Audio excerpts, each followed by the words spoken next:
This is Bloomberg Best, your weekly review of the most important business news, analysis, and interviews from Bloomberg Television around the world. Ken Burns, welcome to Bloomberg Big Decisions. We have always been a mixture of things. We are always stronger for that mixture. Growth is a way to stay competitive, delight more and more consumers. Are you worried that people won't take the vaccine? We remain concerned about vaccine hesitancy. What is one word of advice you'll take with you? Learn how to listen. And that is certainly something that has served me well. Ankiti, where do you go from here? It's a huge market. It's a huge opportunity. I want to go 100x from here. Our philosophy is to partner where we can and stand apart when we should. We explore the trends, investments, and competition of the European ETF industry. Join us on Bloomberg ETF IQ Europe. Valuations, particularly, sort of the technology landscape, have gotten to some pretty extraordinary levels. So I think it's not a surprise. I don't think it's any indication of the beginning of the end, but I do think markets don't like uncertainty.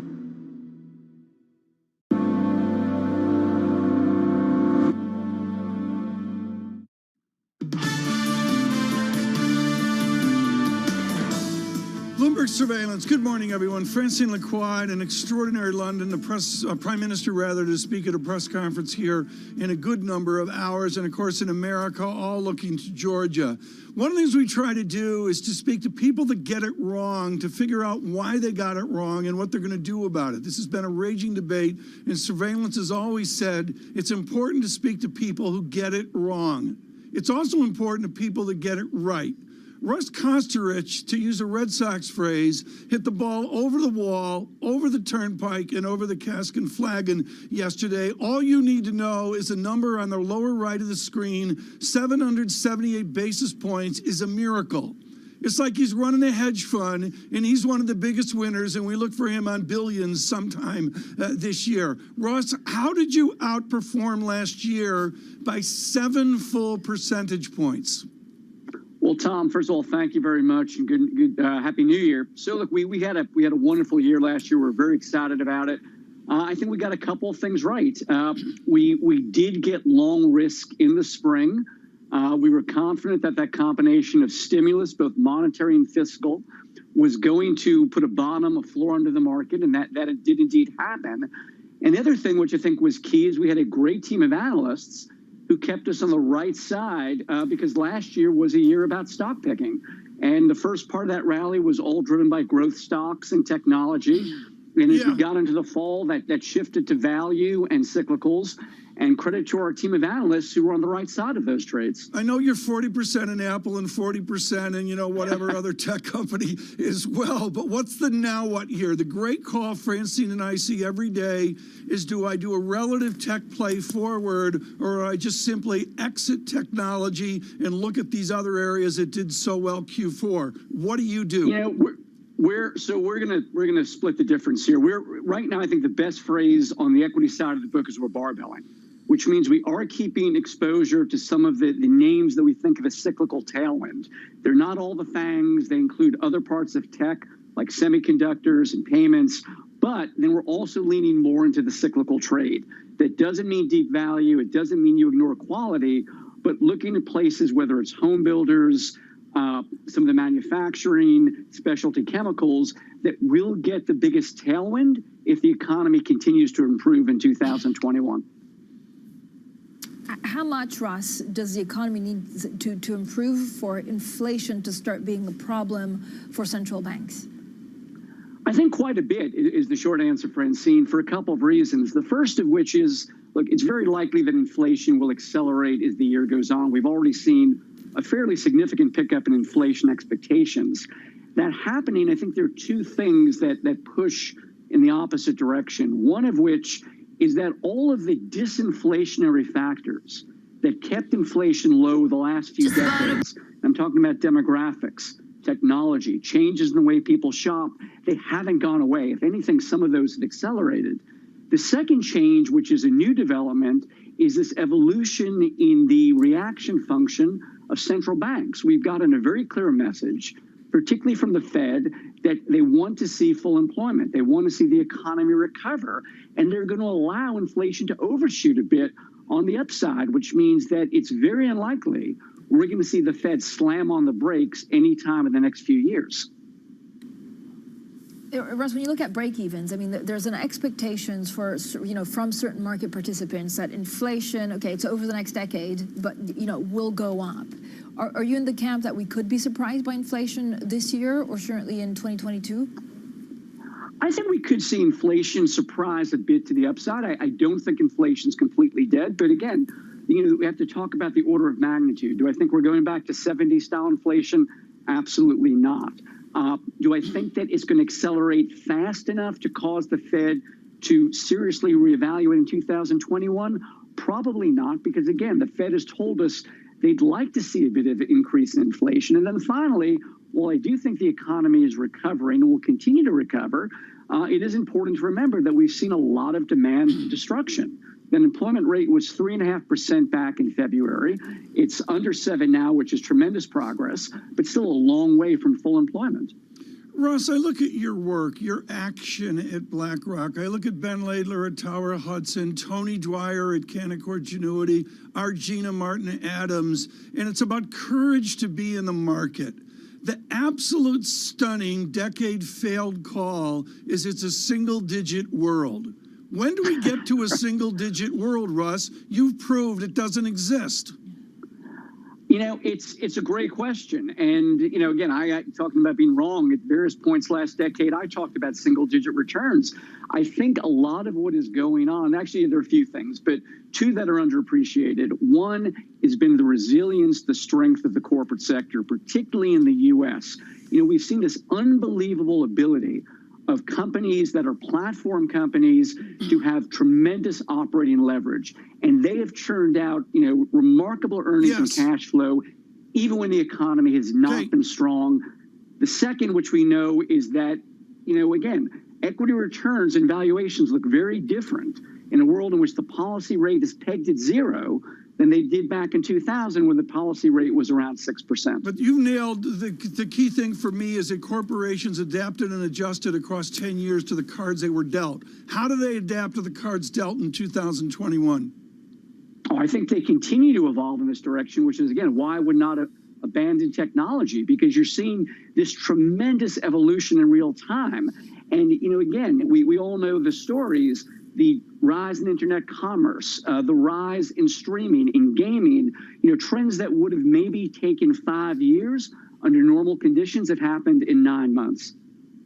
Russ, thank you so much. I greatly, greatly appreciate it this morning. Just can't say enough about it. And congratulations on 2020. Nobody cares, Russ. Get to work on 2021. We're going to stay with Mr. Kosterich, and that is a good thing with BlackRock as well. We're going to stay in the 8 o'clock hour with the conversation of the day, our Sonali Basak with Mr. Solomon of Goldman Sachs. And yes, must discuss is this turmoil between the Trump administration, Beijing, and the New York Stock Exchange. David Solomon on his 2021. This is Bloomberg.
You've really built a conglomerate. We saw amazing opportunities in the Middle East. They had the dream, you had to bring it to reality. Between the three of us, we can really do anything. I feel like this is where we should go.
Bloomberg Surveillance. Good morning, everyone. Francine Lacroix in London. I'm Tom Keene in New York. We need to do a data check right now with the markets. Really quite exceptional. You saw the trauma.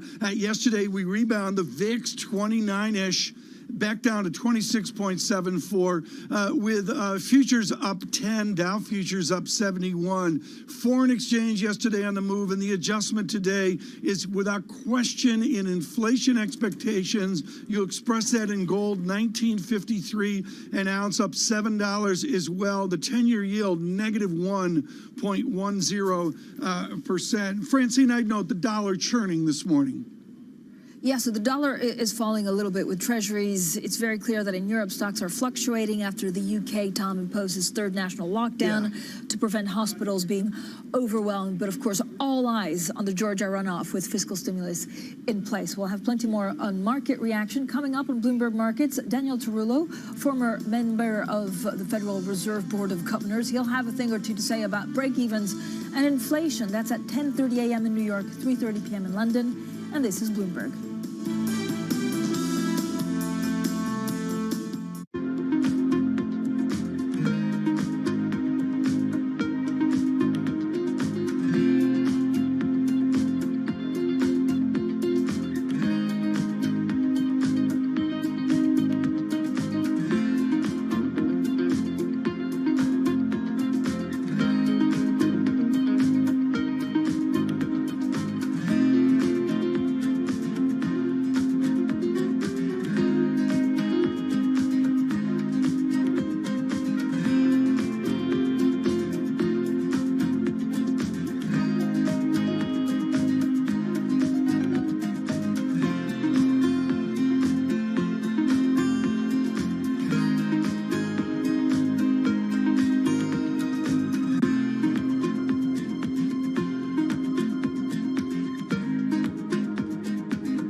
Our generation's biggest problem. Climate change is happening. And the world's most innovative solutions. Transport industry buildings, electricity, all of those things. Everything you need to know about our changing environment, the politics of global warming. We can and we will deal with climate change. In the fight against climate change, Bloomberg Green has you covered.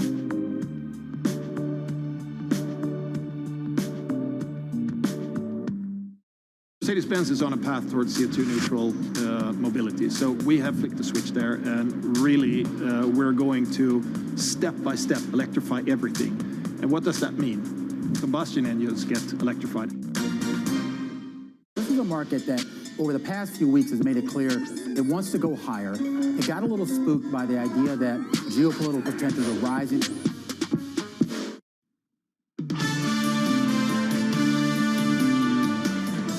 Bloomberg Surveillance. Good morning, everyone. Francine Lacroix in London. I'm Tom Keene in New York. The news flow just continues. Just amazing what we've seen. If you are just waking up in America, we want to draw your attention to the so-called New York Stock Exchange story. We'll have much more on this this morning. And Francine, that interview that Shanali's going to have with David Solomon at Goldman Sachs, that's going to be something to hear his response to what Mnuchin and Treasury have done. Yeah, and Tom, as you know, for the moment, we just wait and see for any possible political repercussions. But I know we have a number of reporters trying to figure out exactly, what happened and why this reversal so sudden that, some people are calling bizarre. Yeah, well, as Francine correctly states, folks, the news reporting on this is actually very cursory right now as we wake up in America. How about a single best chart? Not my chart of the year. I had to do the twin deficits, which were 6 standard deviations out. The real yield, it comes down and comes down way under that zero line, the blue line. It's just real simple, negative yield and ever greater in the last few hours. Russell Kosterich is at BlackRock. The Global Allocation Fund had a sterling 2020, and it does so without the benefit of the risk-free rate, without the benefit of the theories of Sharpe or Traynor or Jensen and the rest of them. Russ, theoretically, how blind are you investing when you have a negative real rate of that magnitude? Well, I don't know if it's blind so much as it's just a very different environment. You have to think about it differently. Tom, we were talking about, the ability to generate double-digit returns consistently before the break. This is a large part of it. And you think about the environment today versus 20 years ago. 20 years ago, the policy rate was over 6%. Real rates were 3 to 4%. That represents real competition for capital.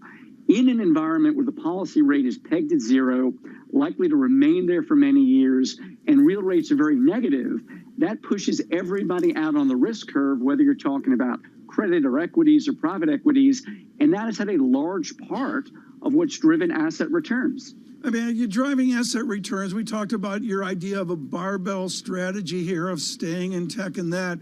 What do you do with energy? Daniel Yergin with us yesterday with Eurasia Group, my book of the year, Russ, read it, the new map on our geopolitics and oil. Is oil part of your success? Is energy part of your success? Well, we've been underweight energy for most of the year. We have seen some tactical opportunities there recently, but some of those are in alternatives, some are on the utility space in Europe. So I think you have to be very careful about this. There is no doubt if you get these massive cyclical rallies, particularly if they're commodity-led, energy stocks are going to pop. Having said that, we spoke about being aware of being careful on deep value names, on names that have secular challenges, whether we're talking about energy or brick and mortar retail. So I think that, there are opportunities here, but they probably fall under the category of rent rather than owning. Russ, is there something actually that you want to stay away from this year because it's in bubble territory, even in your space, or something that we could see a big correction that you are worried about? There's certainly individual names that have valuations that I can't justify. So I do think you need to be careful. We've had, 2 phenomenal years in a row. Having said that, I'm less concerned about a broader equity market bubble than I think a lot of people are. And again, I go back to 2 things we spoke about before the break. The cash flow generation we're seeing for many large cap, mega cap U.S. companies and the rate environment. And again, none of that means that you're not going to see individual names reach valuations that are not sustainable, but I don't see the same type of market-wide euphoria and excess that we saw 20 years ago.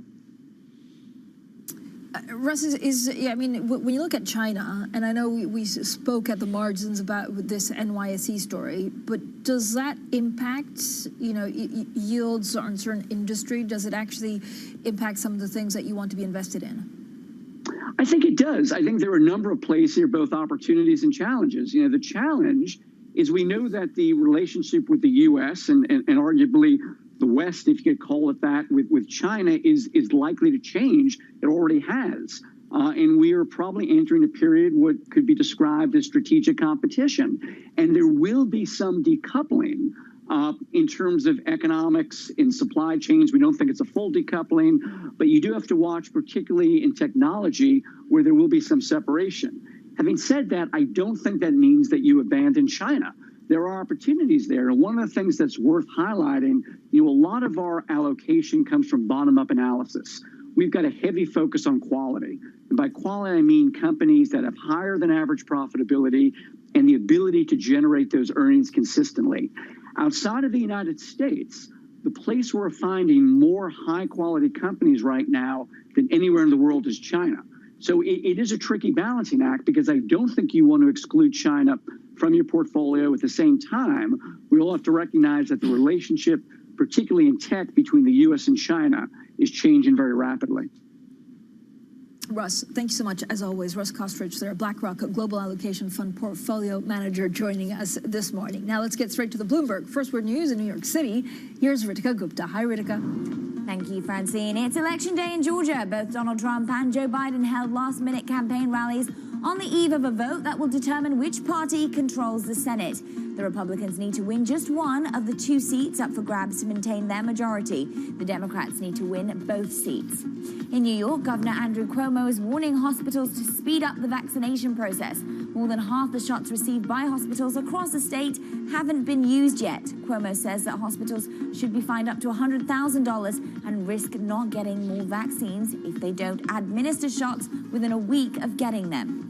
Meanwhile, Boris Johnson is counting on 2 million coronavirus vaccinations a week to help the UK recover. The country went back into lockdown in an attempt to keep hospitals from being overwhelmed. The Prime Minister warns of hard weeks ahead, but he hopes to give shots to almost 14 million people at the highest risk by the middle of February. And Saudi Arabia has opened its borders with Qatar for the first time in 3 years. That's a big move towards ending a dispute that split the oil-producing region. It also complicated U.S. efforts to isolate Iran. The UAE, Egypt, Bahrain also took Saudi Arabia's side. They accused Qatar of meddling in their internal affairs and building ties with Iran. Global news 24 hours a day on air and at Bloomberg Quick Take, powered by more than 2,700 journalists and analysts in more than 120 countries. I'm Ritika Gupta. This is Bloomberg. Francine. Ritika, thank you so much. Now, coming up, we track COVID-19. We look at variants. We look at lockdowns with Amish Adalja. He's Johns Hopkins Center for Health Security Senior Scholar. He's coming up shortly, and this is Bloomberg.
Surveillance. Good morning, everyone. Francine Lacroix in London. I'm Tom Keene in New York. Mr. Paulson of Goldman Sachs in the 8 o'clock hour, and he'll be listening to Martin Schenker right now, our Chief Content Officer. Between me and Marty, our years on the street and in the news organizations of financial goes back to 1792 and the 228 years history of the New York Stock Exchange. And we're thrilled on short notice Marty could be with us.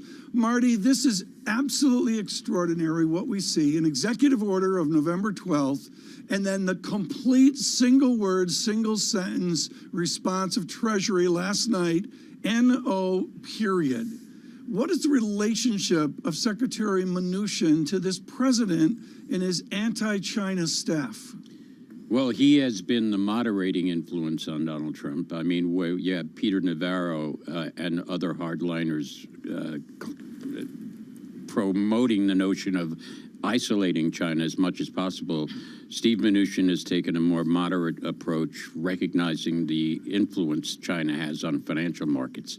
So it seems like he may have won the day on this NYSE order, but it does not make the New York Stock Exchange look very good. The symbolism of this, Marty, is extraordinary on too many fronts, but the money question, and it's an unfair question to you with you running our Washington shop for so many years, does it end abruptly January 20th, January 21? Do executive orders just vaporize at that time? The executive orders stay in force until they are changed by another executive order. So this executive order of November stays in place.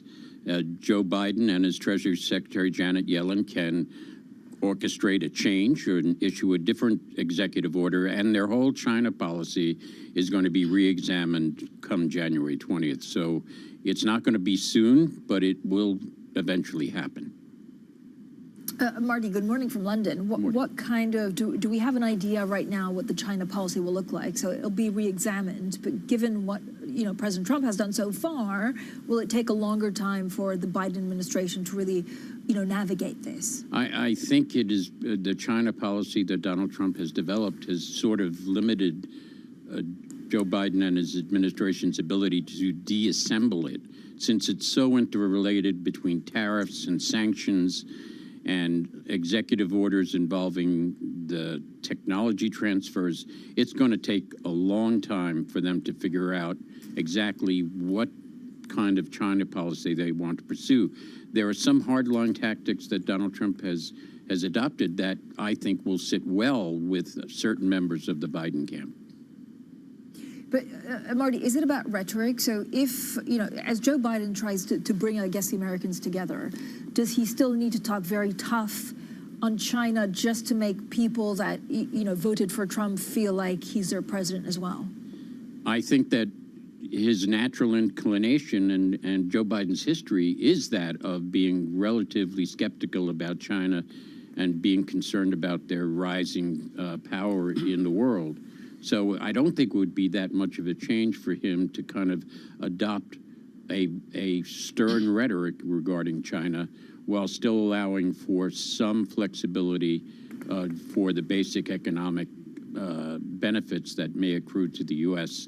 with a more normal China relationship. Marty, our exhausted Josh Wingrove and Daniel Flatley write tonight after the Georgia visits of these two candidates about a no-holds-barred president. What does a that's a mouthful, a no-holds-barred Biden look like? That's easy for you to say, Tom. It looks like, it will look like, I don't think it's going to make that huge a difference for the Biden presidency because, and people don't talk about this, there are 5 to 6 very moderate, center-leaning Republicans who Joe Biden can work with whether or not they get the 2 seats in Georgia or don't get either of them, which, frankly, I think is the more likely outcome tonight. Marty, I got to ask you a journalism question. The great symbolism of Mark Shields retiring and Jonathan Capehart of the Washington Post taking over the PBS slot there, which is, very symbolic, and there's a whole sense to it. And it speaks, it's Capehart's work of always trying to find a middle ground of the Democratic Party, a middle ground of the Republican Party. In your years of covering this, where is the middle ground of American politics right now? Well, I think it's as close as you can find it. It's with Joe Biden, who does represent a kind of moderate, progressive approach. But that middle ground is moving pretty close on the to the left and to the right on both sides of the aisle. So it's polarizing political environment we're in, as we all see, and I don't see it coming back to the center anytime soon. Marty, thank you so much. Marty Schenker, there, our Bloomberg Chief Content Officer. Now, in the meantime, Secretary of State Mike Pompeo speaks with the Carlyle Group co-chair David Rubenstein about trade in China and the impact that the country's national security law will have on Hong Kong. Here he is. You've been fairly tough on China on human rights issues and other things that they have been involved with respect to Hong Kong and the new security law there. Do you have any hope that that China will ease up on its constraints on Hong Kong, or do you think that's a fait accompli? David, I'm afraid it's a fait accompli. I hope I'm wrong about that, but everything that we have seen over the past year has indicated that Hong Kong is going to become nothing more than another communist-run city. That's most unfortunate. It had a special status. The Chinese Communist Party committed to that status for 50 years. They broke the promise about halfway through. Now the people of Hong Kong are living under threat from this national security law, which you referenced, where actions that they take pose the risk that they'll end up in jail. They've already had some of the people who were just doing simple acts of what we would consider our First Amendment right to protest. They've been put in jail. It's very telling, too. There were a group of people who chose to flee Hong Kong, and they've now been imprisoned and tried inside of the mainland in China. That's a bad sign. We know what happens when countries begin to jail people who want to leave their country. It's very telling. We've seen this history. We saw this history in Europe when people close their borders, not from keeping people out, but keeping their own people in. I think that's very telling about the fragility of particular regimes and the threat that they feel from the fact that their people may ultimately decide their country's not the best place to live. Now, you've been tough on the islands that China's been building in the South China Sea. Do you have any doubt that they are for military purposes only? David, those islands are islands that have been built with the intent of controlling for the Chinese Communist Party to have control and capacity to influence shipping lanes all throughout not only the South China Sea, but the East China Sea on around through the Indian Ocean as well. They're attempting to create, I talked about this region as being an effort by General Secretary Xi Jinping to create a Chinese empire in the sea. The United States should never permit that to happen. The Trump administration's worked very, very diligently with our friends and partners in the region to slow them down. Now, China and the United States had a tough trade negotiations over several years. The first phase has been completed. In hindsight, do you think we've gotten out of the first phase what we thought we would get, which is more Chinese purchases of American products and also more access to their market, or it really hasn't happened yet? No, I think they will ultimately deliver on the commitments that they made in the phase one trade deal.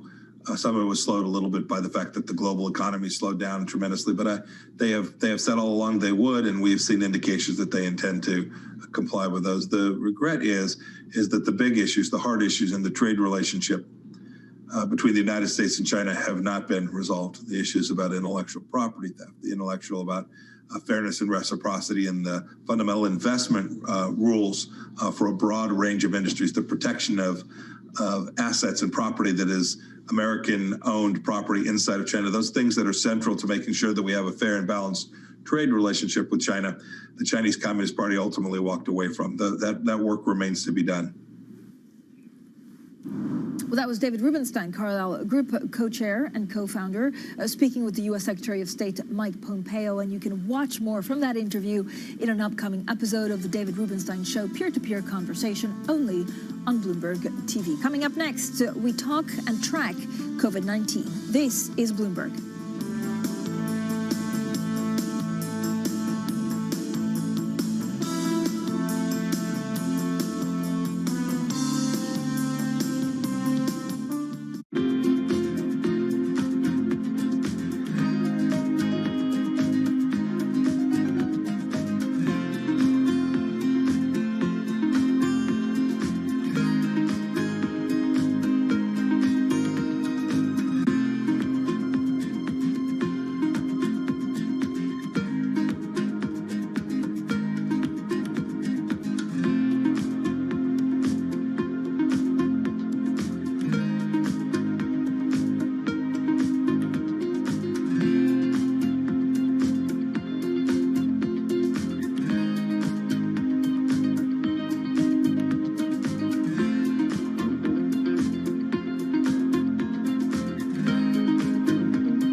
we have some good news in terms of vaccines and a chance to overcome the health crisis, but we are not there yet. We need the fiscal stimulus, and we need it relatively quickly, because I can see where the second wave's coming. You can see consumer spending beginning to get impacted again. What we need surveillance to be stronger. We need public health measures, because you have no other way at the beginning. This is your best weapon, and you need to use it well. The good news is that both the vaccines and the therapeutics, in particular the antibodies, are coming along and will start to bring that number way down. We don't just need more investment in public health. We must also rethink how we value health. I do believe a targeted fiscal stimulus is going to be in order to really begin a more equalized economy.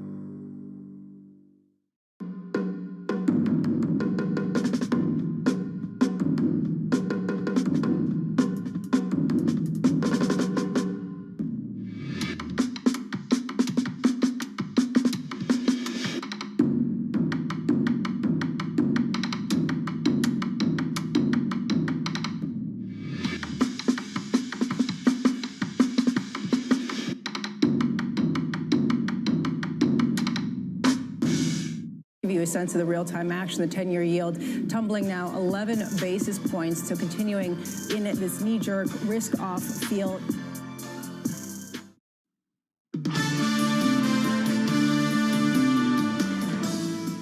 We must therefore go into a national lockdown which is tough enough to contain this variant. That means the government is once again instructing you to stay at home. Well, that was the British Prime Minister Boris Johnson announcing a national lockdown in England to prevent the surge in COVID-19 cases. Dr. Amish Adalja, now Johns Hopkins Center for Health Security Senior Scholar, joins us.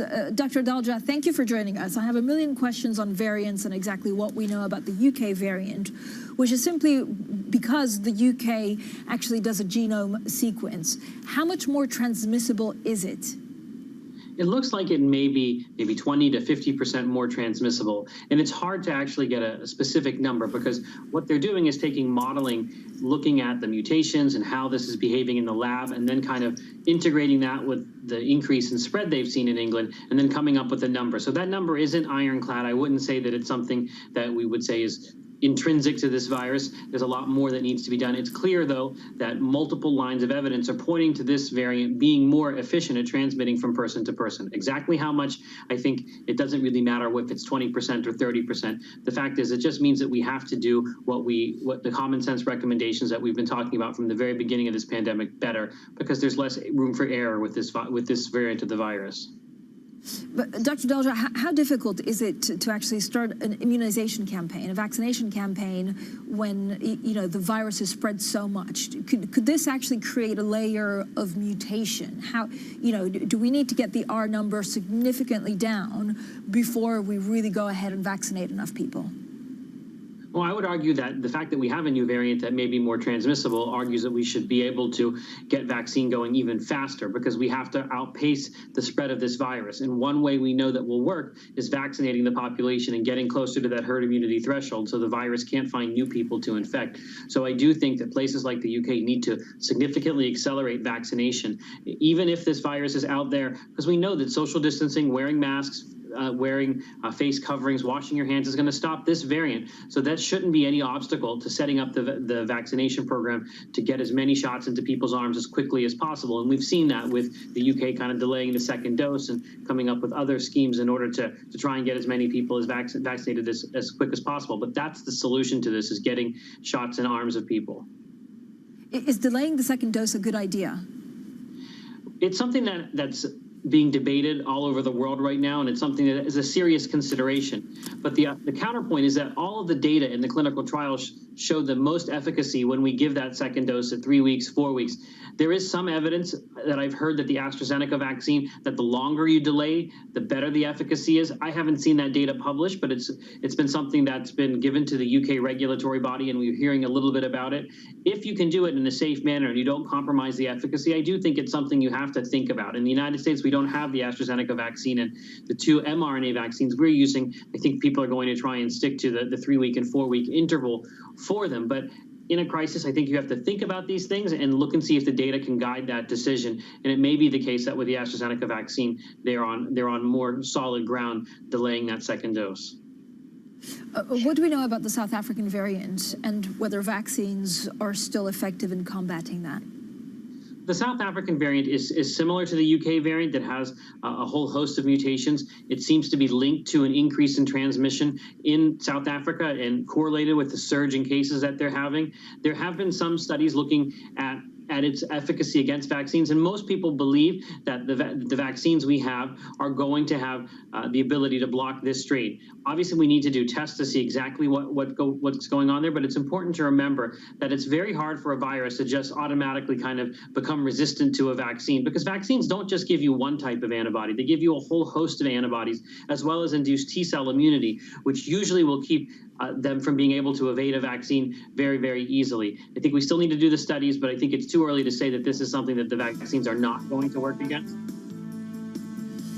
Amish, thank you so much. Amish Adalja there of Johns Hopkins. Be sure to check out VRUS Go on the Bloomberg for the latest information. This is Bloomberg.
Chinese brands now account for 7 of the country's top 10 cosmetics lines, up from just 3 in 2017. That has pushed out foreign brands like L'Oreal's Maybelline, which has seen its share of China's makeup market plunge by half since 2010.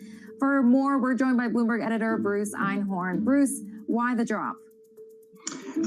Chinese brands are becoming much more adept at reaching Chinese consumers, especially now at a time when more consumers are reluctant to go shopping outside. People are spending more time at home. People are spending more time on social media. Chinese brands are very good at using social media, using live streaming, using other things in order to market.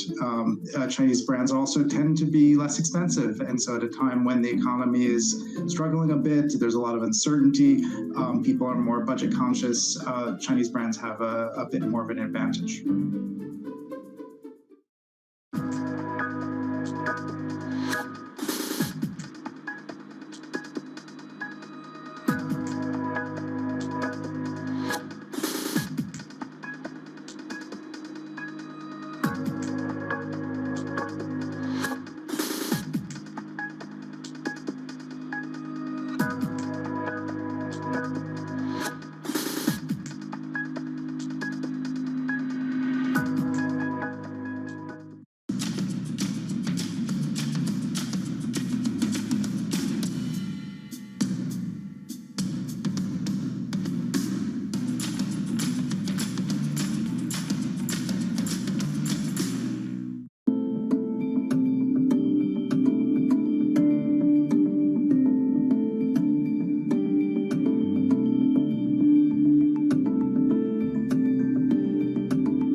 sheet in January, but I think once we get to June, we're going to be in a much better shape. Economically speaking, it's going to start out on a more somber note. There will be enormous gains in productivity. Absolutely. I think inflation is coming back in 21. There will be some form of simmering, slow inflation. You could have an economic recovery and not necessarily a stock market recovery. We all knew winter was coming, but you've got all the bears in hibernation right now. This is Bloomberg Surveillance with Tom Keene, Jonathan Farrow, and Lisa Abramowitz. Good morning, everyone. Jonathan Farrow, Lisa Abramowitz, and Tom Keene. Bloomberg Surveillance on radio, on television. Thrilled you're with us. The news flow just doesn't stop, and sometimes out of nowhere there can be an extraordinary news flow. That occurred last evening as the New York Stock Exchange was simply whipsawed by President Trump in an executive order, and then also by the Department of Treasury. We'll get to that in a moment. Lisa, let's look at the markets right now. Futures up to, where's Farrow, by the way? Oh, he's it's Tuesday. He's still in Capri, I heard. If it's Tuesday, it must be Capri. Okay. Yes, and he's going on a tour about short pants. Short pants and the Capri pants and that. We'll see. Maybe he's in lockdown on Capri. Things could be worse. Anyways, on the markets, Lisa, I want to go right to your wheelhouse. We'll talk about this throughout all of surveillance. And that is the new real yield going down to a real big and negative number. Yeah, basically this idea that people are increasing their expectations for inflation, but the actual yields are not rising. I will say, Tom, yesterday's price action, fascinating. We saw the biggest sell-off, the biggest dip in the S&P to start the year, going back to 2000, to about more than a decade. People saying, oh my gosh, what's going to happen? It was down 1.5%. Well, come on. As you get to today's events, I do want to talk about the New York Stock Exchange. Lisa, your first view of Treasury just simply saying to the president, no. The idea of the uncertainty of policy, of executive orders, of how this gets transformed under a Biden administration and how this could potentially help Chinese assets, frankly, because people expect there to be an easier relationship with China under a Biden presidency. And in this is so important, folks. In the 8 o'clock hour, our Shadali Basak in conversation with Mr. Solomon of Goldman Sachs, an extremely important interview made more so by what we see in China listings and delistings in the New York Stock Exchange. Lisa, what happens today? There's nothing going on in Georgia, right? Nope. We're going to head home now. No, okay, so those Georgia runoff elections do take place, and we're going to be keeping track very closely. People saying that this could be more consequential than even the presidential election. Just to give you some perspective, Tom, I was reading about this. Joe Biden would be the first person to start his presidency under a divided government if Republicans keep the Senate since 1989, just to give you a sense of how important and how historic that would be. Also today, OPEC Plus is kicking off a second day of talks. This, to me, is really interesting because yesterday it was a surprise that they did not come to some sort of agreement about increasing their output next month. The disagreement led to a decline in oil prices yesterday. You could see things indicated a little bit higher today. Also today, U.S. December total vehicle sales last year, evidently, is expected to have been the lowest total for U.S. auto sales in a decade. But here's the catch. The price of those vehicles rose dramatically over the entire year as people bought bigger, more expensive cars as they moved out of cities, Tom. I'm going to do a short data check, Lisa, just to keep it tighter. James Athey with an important voice here on what to do in 2021. As we mentioned, the inflation expectations move. I'm not going to go through the math now, but all you need to know is the residual is that real yield, and it is a ginormous negative number, almost out to new record lows, negative 1.1065 on the real yield. The VIX comes in 29 down to a 27 level. Futures up fractionally. Dow futures up 19. The currency markets, not like yesterday, but still that adjustment to a weaker dollar. Ibrahim Rabari of Citigroup recommits to a strong dollar this morning and also suggests we could see a double-digit move in dollar weakness. That is a very important comment from the Citigroup desk. Lisa mentions oil, $52 a barrel. Gold has my attention. It's a good morning for Dennis Gartman and others looking for higher gold prices. James Athey is with Aberdeen Standard. He's given us wonderful perspective across assets as well. James, how have you already rewritten your 2021 outlook? Morning, Sean. Thankfully, I haven't had to just yet. It was obviously a very strong market consensus coming into this year that we were going to see really a very happy market environment with everything risk-facing and cyclical performing extremely well, and possibly a steady but low volatility and in no way concerning rise in treasury yields and steepening of the curve. The dollar, I think everybody wants to be selling the dollar. There are a range of views as to how far that will move. You mentioned Citi. I think they're up there with one of the bigger moves that they're forecasting, but that's all part of the same market environment of risk on. And then yesterday happened, and already I can imagine that some people might be sweating a little about their 2021 calls, but no, right. we've been cautious and defensive and circumspect about the economic outlook, certainly for the first half of the year. So nothing that happened yesterday has changed that view. James, we just had on Russ Kosterich of BlackRock, who's taken a massive victory lap on a 2020 where his portfolio was up 20% plus. Really extraordinary when you look at everybody's returns mixed in. Mr. Kosterich mentioned a barbell strategy, and I would compare that to a diversified strategy. Discuss how you're approaching that. Are we diversified in 2021, or do we make bets within an equity barbell strategy? Sometimes diversification seems to be seen as a dirty word. People make ex-post comparisons against the best performing asset or asset class and say, well, if you didn't achieve that return, then what you've achieved is not acceptable. The reality is that long-term performance is achieved not by being top percentile one year and bottom percentile the next, but by sticking around the middle of the pack and chipping away at those returns over a long period. And diversification is a way of achieving that. Now, in the current market environment, diversification is difficult because we have very slim number of themes driving markets and a high degree of correlation across assets in relation to those macro themes. But that doesn't mean that there aren't diversification benefits and there aren't ways of diversifying. So I'd still highly recommend that the vast majority of investors should be diversifying wherever possible across assets, and that includes things like precious metals, and if you're that way inclined, potentially even things like cryptocurrency, though I have to say I am skeptical on that front. Wait, hold on a second. We're not going to let you go. Mentioning Bitcoin just sort of on the side here as a potential alternative. Are you seriously considering this going forward if there is more stability in, say, Bitcoin? No, not really, because I still don't see the use case as being convincing in the slightest. One of the big advantages apparently of Bitcoin is that it has limited supply, and that's true, but cryptocurrencies do not have limited supply. So given that the blockchain is pretty open source, what is really to prevent an alternative to Bitcoin appearing and having another 21 million coins available? There is nothing really to prevent that. And given that you can't pay your taxes in Bitcoin and its volatility relative to the kinds of fiat currency that you do pay your taxes in is incredible, it really isn't a store of value that can be used on a day-to-day basis at the moment anyway. I think the case for Bitcoin today, and the one that seems to be driving the price in dramatic fashion, is merely that fiat currency is being played with by central banks to an extreme that we really haven't seen in the Western world. And therefore the chances of fiat currency across the board losing its value, not relative to one another, but all of them, is meaningful. And people are saying, well, what can I invest in that doesn't involve me being denominated in fiat currency? And so Bitcoin, it does satisfy, I think, that requirement. But without a use case, I still struggle to believe that that is a long-term investment that I believe truly has value. I've got to say, I haven't heard a lot of people talk about how you can't pay taxes in Bitcoin and how this is a potential detraction for the crypto asset. I will say, yesterday's sell-off was sort of heralded as bringing risk back to the market. What did you make of it?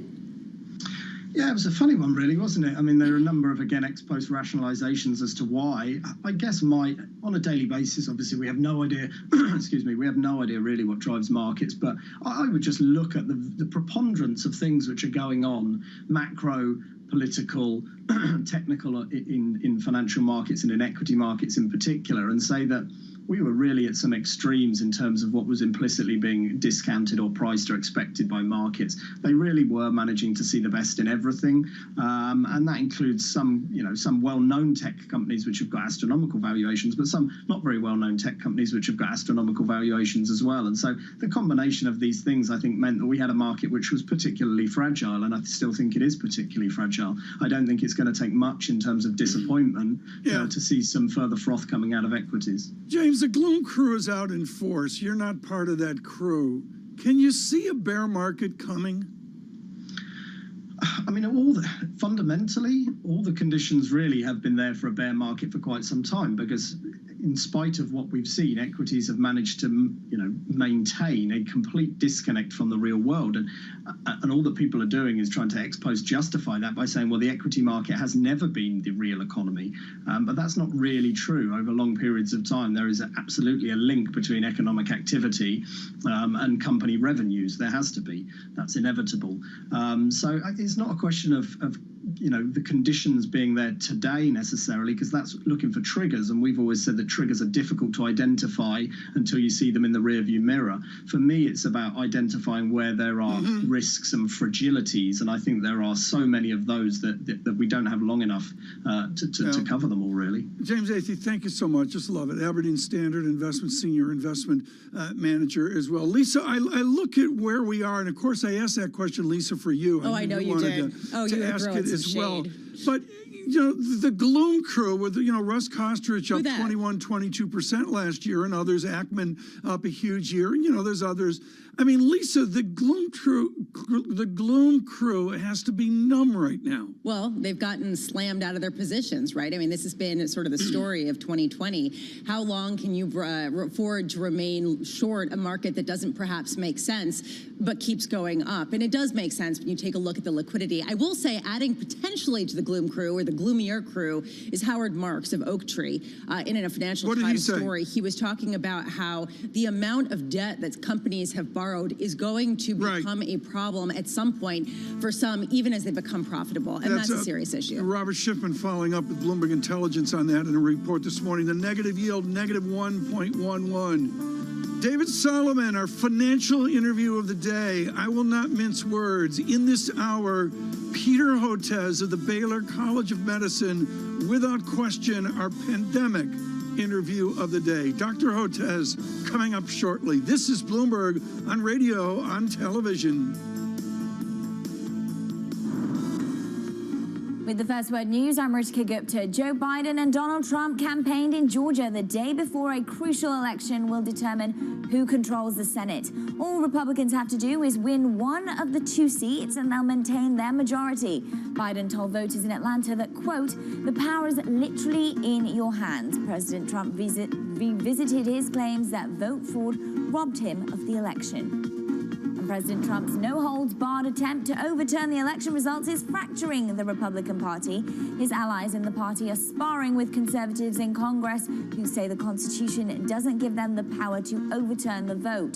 Joe Biden's victory will be affirmed tomorrow in Congress, but at least 12 Republican senators and dozens of House members will object to vote totals in several battleground states where the president claims there was fraud.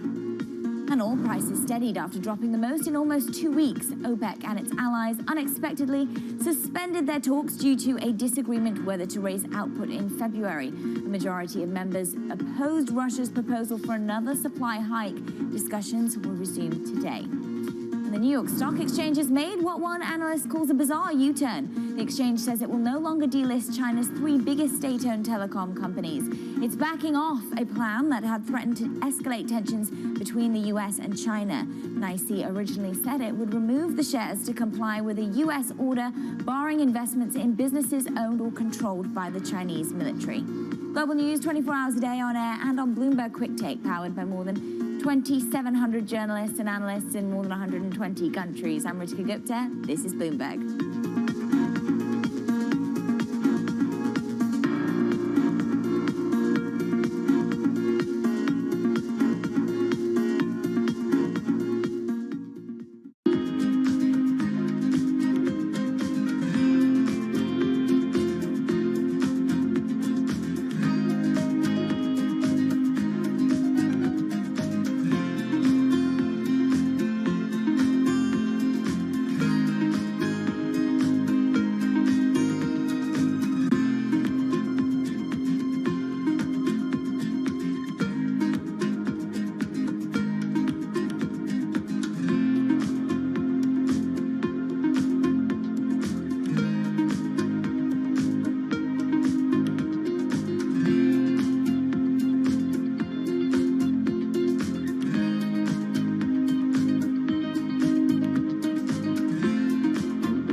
Weston.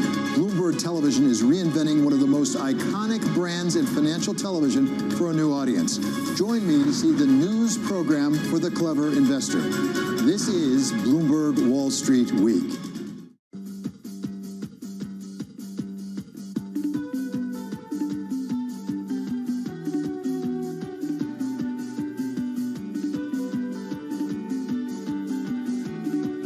This is Bloomberg Best, your weekly review of the most important business news, analysis, and interviews from Bloomberg Television around the world. Ken Burns, welcome to Bloomberg Big Decisions. We have always been a mixture of things. We are always stronger for that mixture. Growth is a way to stay competitive, delight more and more consumers.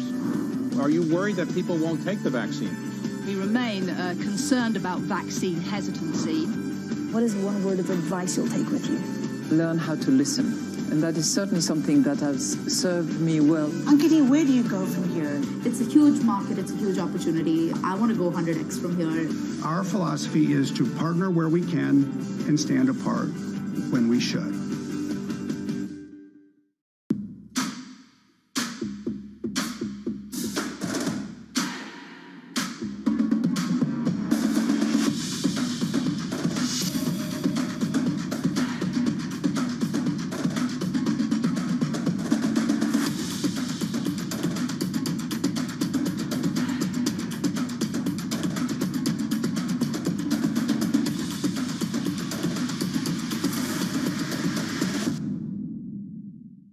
CPG history, their experience, and really how we might be able to combine together to really create this fantastic public company. And so we kind of got into the SPAC thing a little bit before it became such a hot method of going public. If the liberal Democrats take the Senate and the White House, and they're not taking this White House, we're going to fight like hell, I'll tell you right now. The President of the United States, and we'll hear from the President-elect here in a bit. Right now, there's been so many topics. We know you watch surveillance all morning. We've talked to Cirilli about Georgia. We've talked to Cirilli about the Treasury Department, the executive order of November, and the New York Stock Exchange. Forget about it. History time with our chief Washington correspondent. Kevin, I'm thrilled to do this with you because I think it's important. The mess of 1800, the mess of 1876, and now the mess of 2021, and it is wrapped around the 12th Amendment. Precisely. And in fact, you'd have to go all the way back to Rutherford B. Hayes, who was the governor of Ohio, a Republican, an abolitionist, defended slaves in court, and which he was able to win that election, the last really contested election that set up the political playbook that lawmakers tomorrow in both chambers of the Congress, in which Vice President Mike Pence will be overseeing, these are the rules of the road, so to speak, from 1887 because of that 1886 election. I bring this up because there's a lot of speculation about what Vice President Mike Pence has to do. The 12th Amendment is very clear. He has to count the electoral votes. He doesn't have to decide. He doesn't have to interpret. He simply has to count the votes. So, for example, if there are 5 votes before him, his only constitutional obligation is to say, that is 5 votes. And that's incredibly important given the political pressures of the moment. Well, Kevin, what's so interesting here, and I don't want to go all founding brothers on you here and Joseph Ellis, but more than any other position in our government, the vice president has been variable since the advent of the nation, whether it's president and vice president from a different party or the vice president of 1876. How is Vice President Pence's position different from what we've seen in other election battles? Well, the difference now is that he's doing so not just with every microphone and camera on him, but with social media feeds. And so the dynamics of this moment, and which tomorrow at about 1 p.m. New York time is when these joint session of Congress will be convened, and that you'll have to have a House member as well as a senator jointly bring about an issue with the swing state in order to set up for the 2 hours of debate on this particular state. And then you you'd have to have both chambers have to advance that. And so virtually there is zero possibility of the results being overturned as a result simply of Democrats operating in one house and Republicans controlling the other.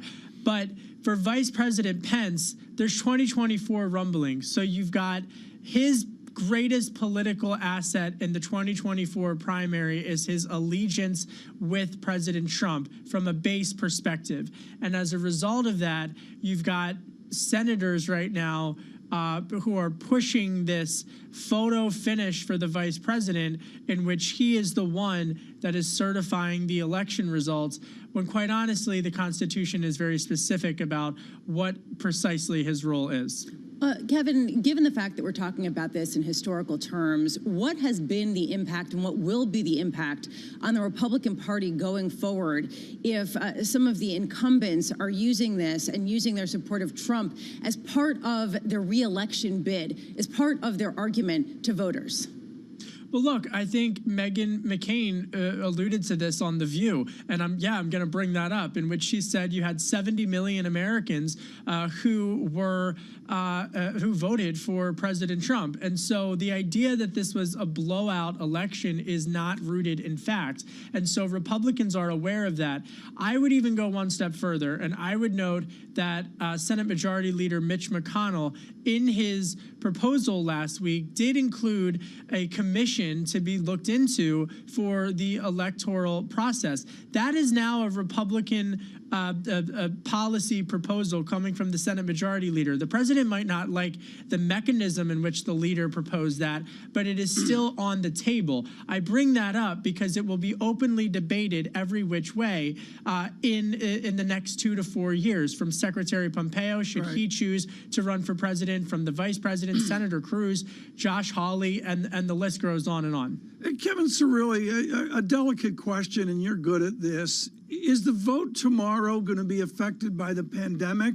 I know Senator Perdue has been sick of Georgia, but are there literally going to be different mathematics to what is trying to be accomplished by Mr. Trump and his Republicans and the certification because people are sick and can't vote in chamber?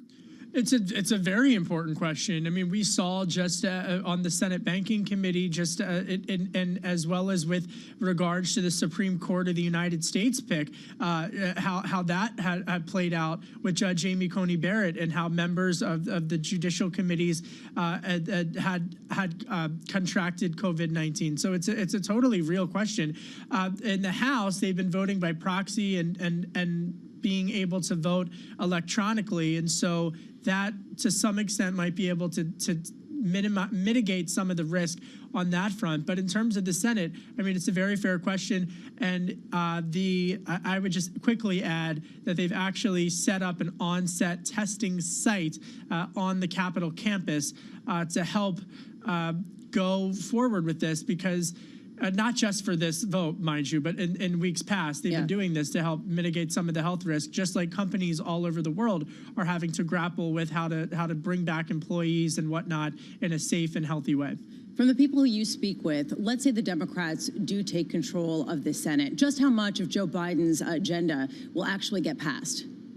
It's very important to note that if Democrats pull off the win tomorrow, and again, you might not get the results in Georgia for today or tomorrow for about 48 to 72 hours. If they do that, they have power to set their agenda with control of the gavel at the committees. I've said this before, but I can't stress it enough. The difference between a Democratic chairman of the Energy Committee and a Republican chair of the Energy Committee are night and day, and that gives them subpoena power. It gives them setting the structure, which CEOs to bring on to testify. All of that is at stake in Georgia. Kevin Cirilli, a terrific report, one of your best evers there. The historian Kevin Cirilli on the 12th Amendment in 1876. Lisa, I've got to digress to the markets right now, and that was a negative real yield down under a negative 1.12. We're not there yet, but we've rolled over again this morning. Well, you saw yesterday that the expectation for average inflation over the next decade in the United States rose above 2% for the first time since 2018. And how much of this, and and this is actually something to watch as we get some of the results from Georgia, how much of this will be determined or accelerated based on whether the Democrats or Republicans win the Senate. And this, to me, how much has already been priced in is a big question. Yes, and the statistic that Lisa cites was nudged over, according to Bloomberg research, by orthodontists. The orthodontists nudged inflation higher. How's it going at home, Tom? The orthodontists, plural, put it. How many retainers have been lost? There it is, the Georgia vote. We'll have it tonight with David Weston. Look for that at 7 p.m. Coming up, Greg Peters, PGM. Good morning.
Good morning, everyone. Bloomberg Surveillance, a simulcast, Bloomberg Radio, Bloomberg Television, John Farrell, Lisa Abramowitz, and Tom Keene. John Farrell, on sabbatical, full lockdown for John Farrow. I don't know if it's lockdown Italy, lockdown Britain, lockdown Antarctica, Lockdown who Farrow. knows? Lockdown Farrow.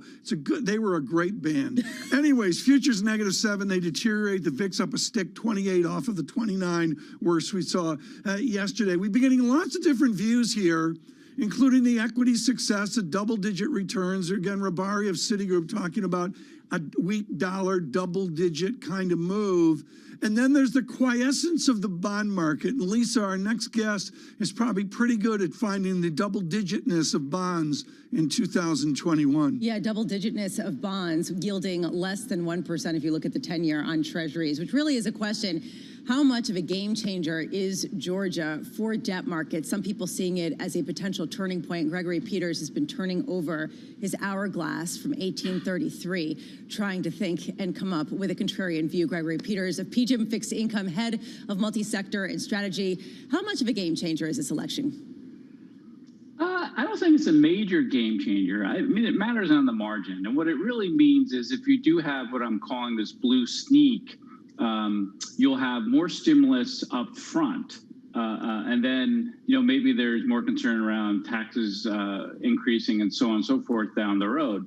But I think net, it doesn't really matter all that much from a bond market perspective. It just changes the composition of growth, whether it's more front-loaded, more stimulus-driven versus kind of fighting tooth and nail to get additional stimulus with a split Congress. This is kind of a contrarian take, because if you look at some of the projections, people are saying perhaps yields will rise on the prospect of more stimulus. You're saying it may be a wash given some of the tax policies. Do you think that the consensus generally is wrong about how much 10-year yields could rise?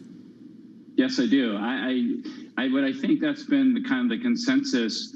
Gosh, now since yields were at 5%, so I do believe that there's always this hope for yields to rise. I don't think hope is a tried and true strategy by any measure. But if you look at the dynamics in the marketplace, you're still looking at this environment where you have aging demographics, slowing growth. All this debt that we put onto the balance sheet actually impinges upon growth and inflation itself. So to me, this worry around massive inflation and growth just seems really unfounded. And so will there be some pressure around rates potentially over the near term, but it doesn't change the long-term fundamental value, particularly in the U.S. When you look at the U.S. rate market, it stands out in terms of its attractiveness. Greg Peters, well-timed here to have you on. And folks, scheduled later is David Goldman, formerly with Bank of America, expert on Asia. We'll talk to him about the New York Stock Exchange and such.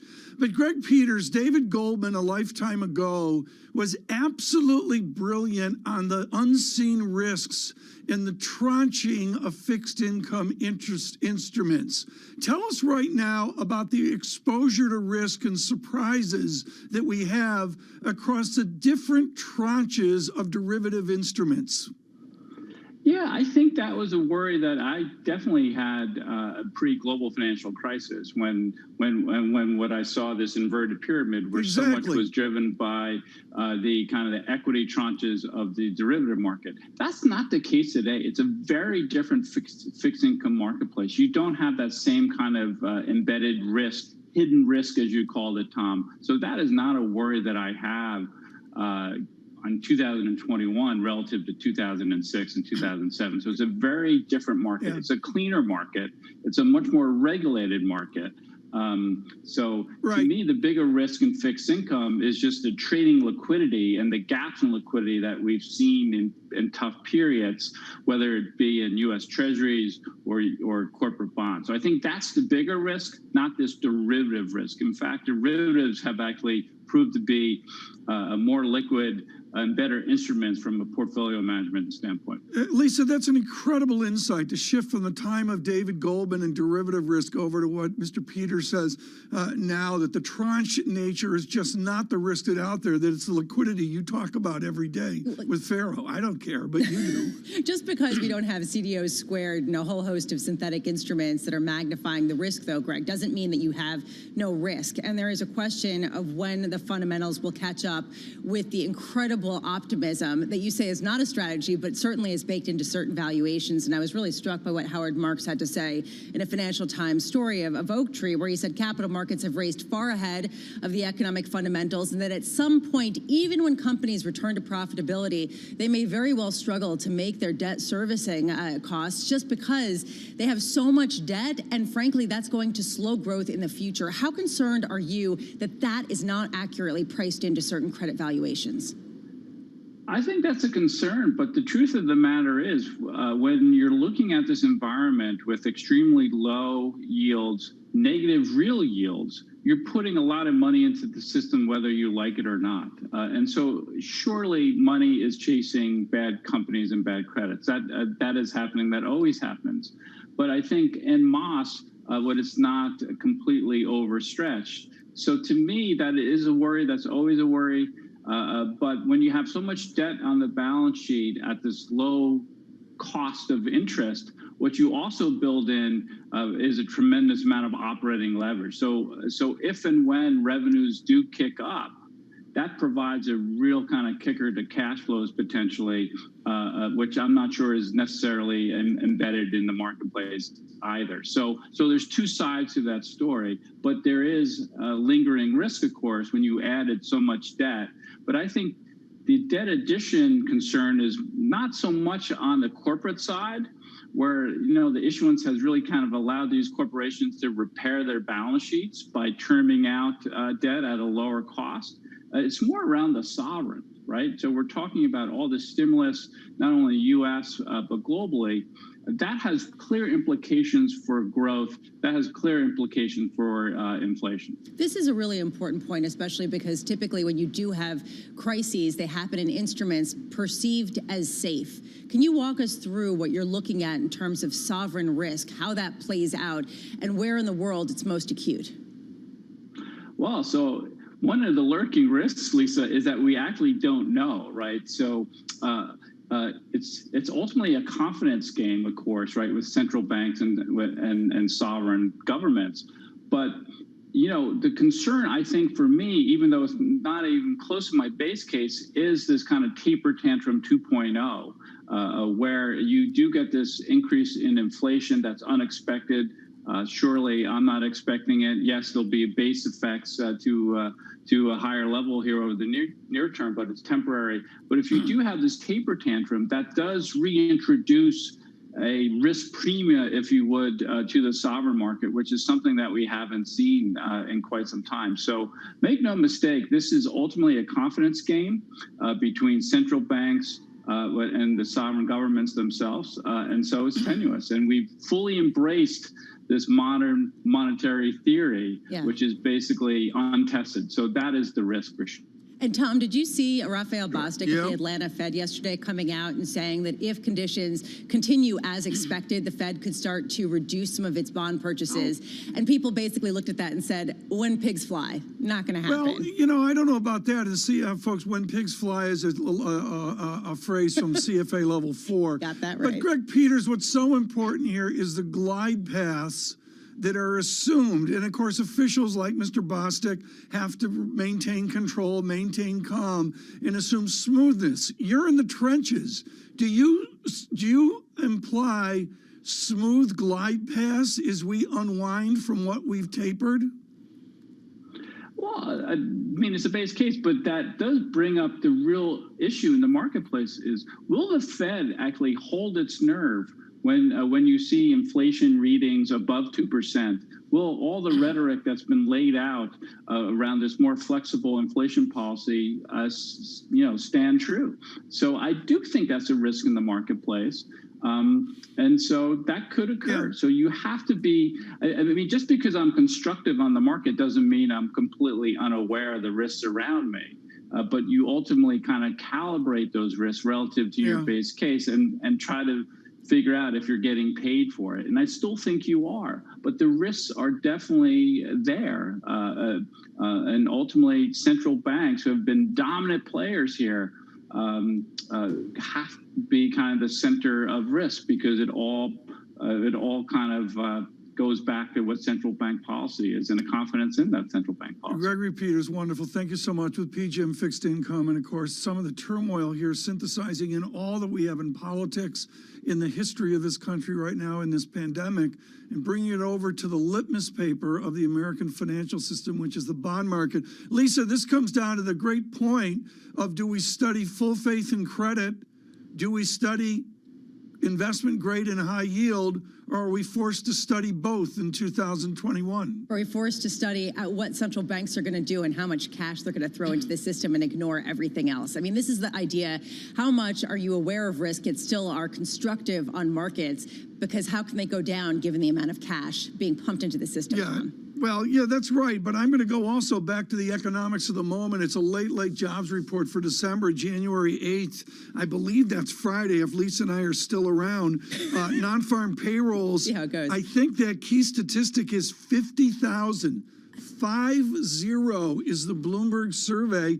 Pre-pandemic, that would be a hugely subpar number, and that vector right now moving decisively as well. I mean, Lisa, you get a 50,000 statistic, and I don't know what the unemployment rate does.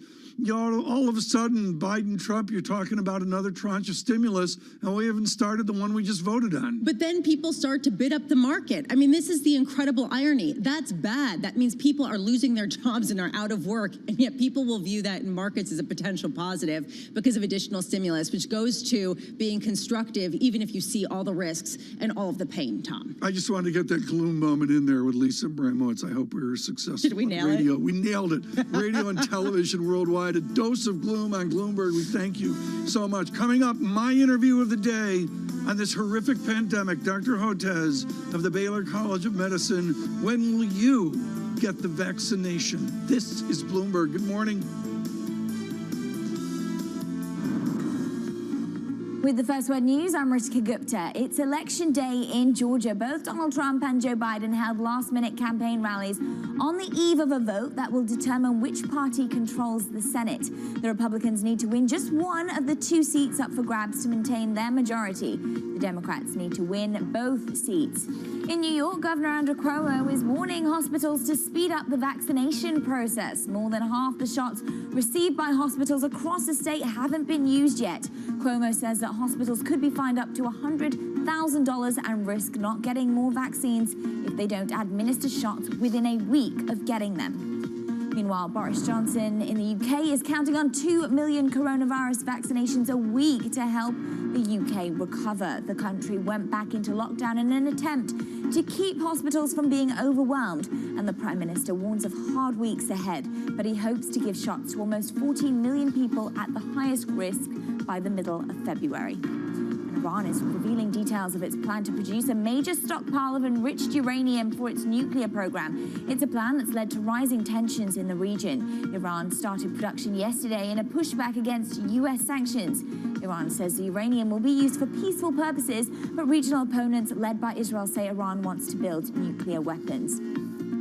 For the second year in a row, Bill Ackman's Pershing Square Capital Management reported a record performance. The firm returned more than 70% on its investments in 2020. That beat the previous record, 58% in 2019. Ackman scored last year with a lucrative credit hedge put in place during the lead up to the coronavirus pandemic and the subsequent sell-off. Global news 24 hours a day on air and on Bloomberg Quick Take, powered by more than 2,700 journalists and analysts in more than 120 countries. I'm Ritika Gupta. This is Bloomberg.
some good news in terms of vaccines and a chance to overcome the health crisis, but we are not there yet. We need the fiscal stimulus, and we need it relatively quickly, because I can see where the second wave's coming.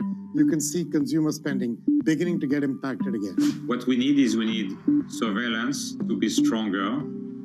We need public health measures, because you have no other way at the beginning. This is your best weapon, and you need to use it well. The good news is that both the vaccines and the therapeutics, in particular the antibodies, are coming along and will start to bring that number way down. We don't just need more investment in public health.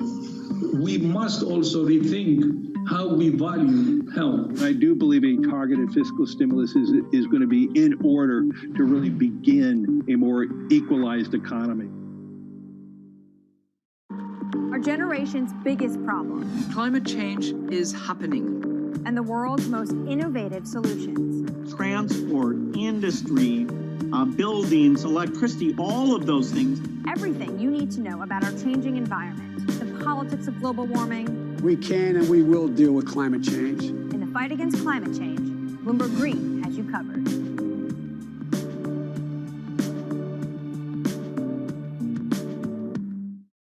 Substantial further progress means what it says. We'll be looking for an inflation to be substantially closer to our 2% longer run goal before we start making adjustments to our purchases. That's a long time to be very accommodative, but that's basically the horizon. They can buy more bonds and they can buy longer maturity bonds, and that would put more downward pressure on long-term interest rates.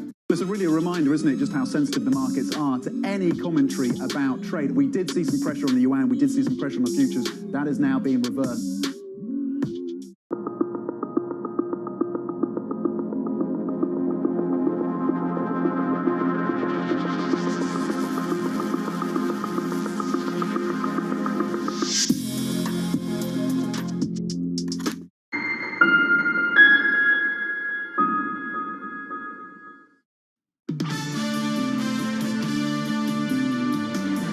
Concern, of course, is that our way out of this pandemic, as I'm sure your listeners are aware, really is the vaccines.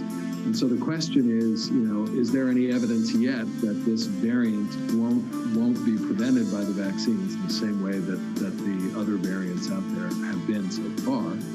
And the answer is we're just doing that science right now. We are creating science. Christopher Bayer, their Tudor Professor of Public Health and Human Rights, Johns Hopkins University. Right now, the gentleman who's given us the greatest leadership during this pandemic, Peter Hotez, of Conversations of February and March at Baylor College. And of course, he has received the vaccine, no shock there. Peter Hotez, to go to the directness of it, what was it like, the jab in the arm? It was fine, Tom. Thanks for asking. It was that evening I had some arm soreness and some body aches, maybe even a little bit of low-grade fever. The next morning, a little achy. By mid-morning the next day, totally fine. So no worse than any other adult vaccination, no worse than Shingrix. Like in the cable TV business, Peter Hotez, and you've been everywhere on cable TV informing America, it's about the cable of the last mile. We're at the last mile now on vaccines. We're trying to get vaccines worldwide to people, and we're not doing very well at it. Are you surprised? Yeah, I'm actually profoundly disappointed, Tom. We're now starting to realize the reality that there is no national strategy in the United States to vaccinate the U.S. population.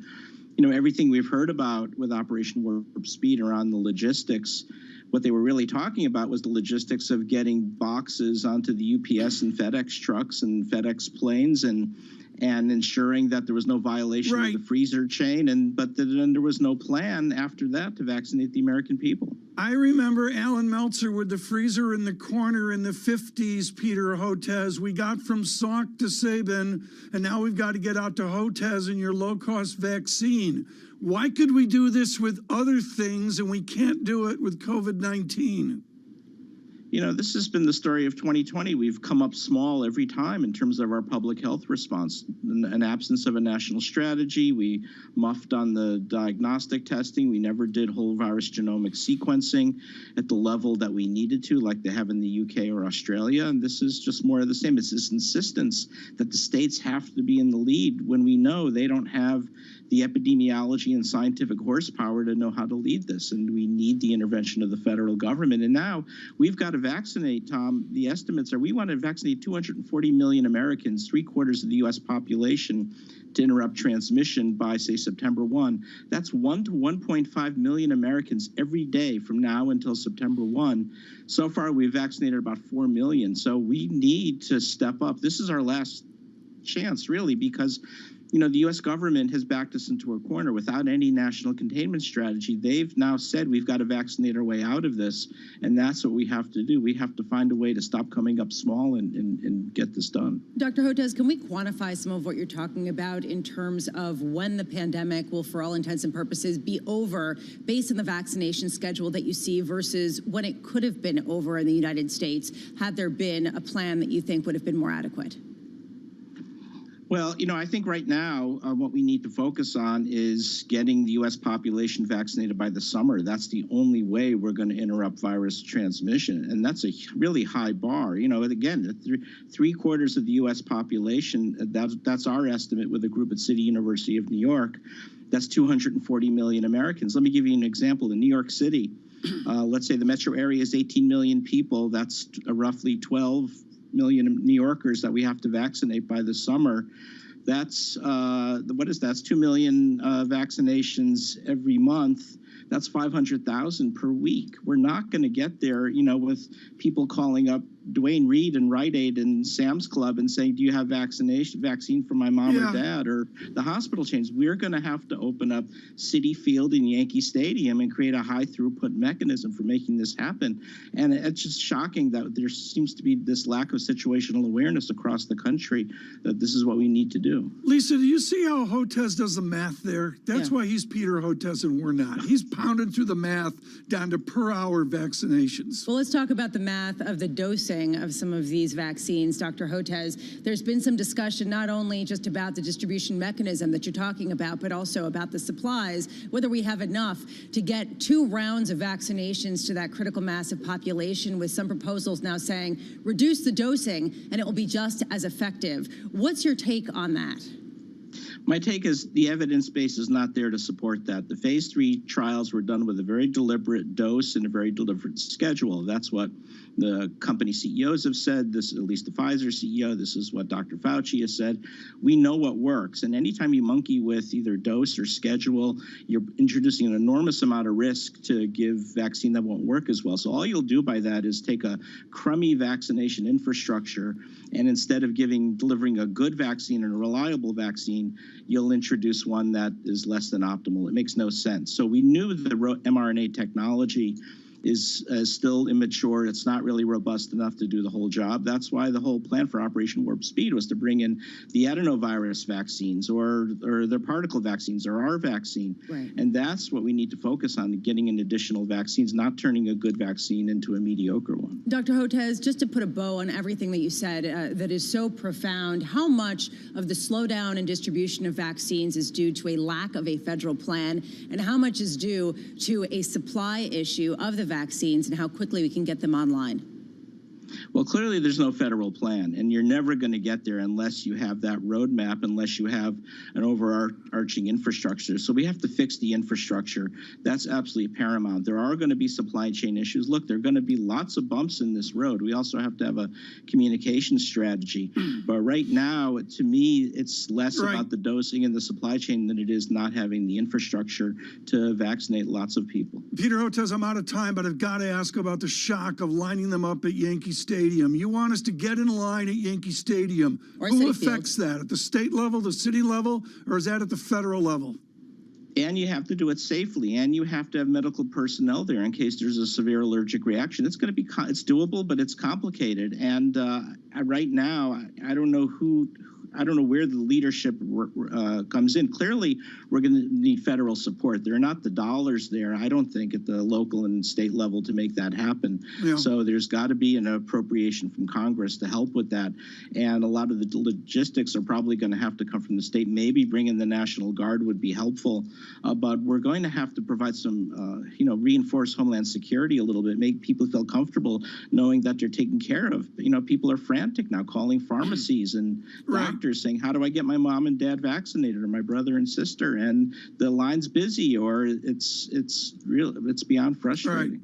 Got to leave it there. Dr. Hotez, thank you for showing us your vaccination. We greatly appreciate it with Baylor College of Medicine. We have an extraordinary hour coming up. I believe David Goldman's scheduled to be with us on the New York Stock Exchange. Howard Ward will join from Gabelli Funds on this market, on the successes and failures of 2020 and the view forward on growth. And I should point out, a conversation with the leader of Goldman Sachs, David Solomon, will join us as well with our Shonali Basak. An important hour. Stay with us. This on radio and TV is Bloomberg.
Se logra una sonrisa de parte de cada persona que utiliza el dispositivo, ya que se pone en situación, entre comillas, de una persona discapacitada.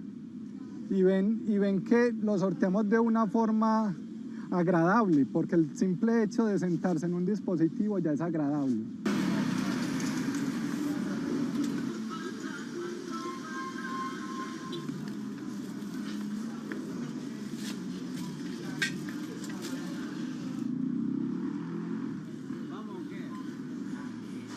Nace MAT como una solución de movilidad a personas con discapacidad, nace Mandados como una opción de generación de ingresos y nace MAT Tools como generación de ingresos y educación a las demás personas que no están en silla.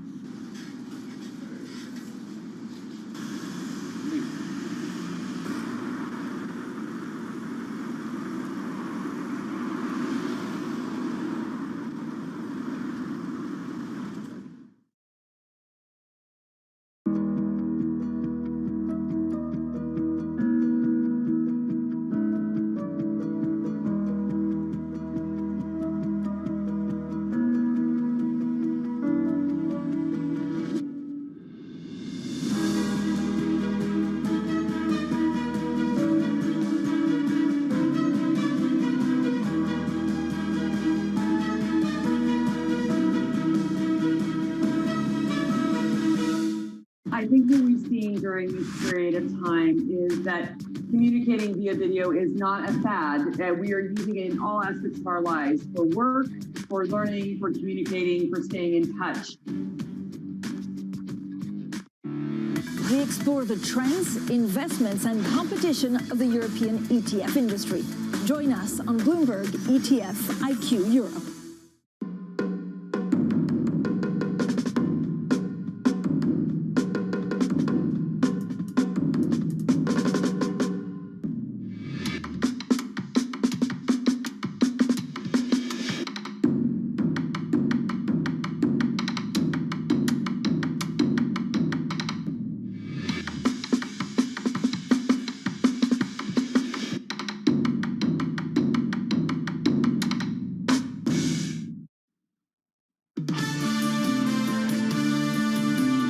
could be a little patchy in January, but I think once we get to June, we're going to be in a much better shape. Economically speaking, it's going to start out on a more somber note. We're in the middle of the worst crisis of our lives. We've only recovered 50% of the way, and we're kind of hitting a plateau. There's still a reasonable amount of uncertainty out there. There's a lot of pent-up demand, I would say, from consumers, and that money is going to find its way back into the market. Absolutely. I think inflation is coming back in 21. We all knew winter was coming, but you've got all the bears in hibernation right now. This is Bloomberg Surveillance with Tom Keene, Jonathan Farrow, and Lisa Abramowitz.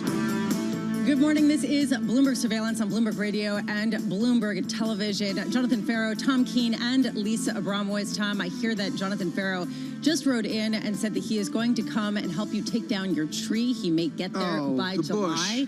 So let's see, Lisa, next year, I got to keep it under 15 feet. I mean, it's just, you go out in Central Park. You misjudge in Central Park because the buildings are so tall. And I did it again this year. I think I came in at 16 and a half feet.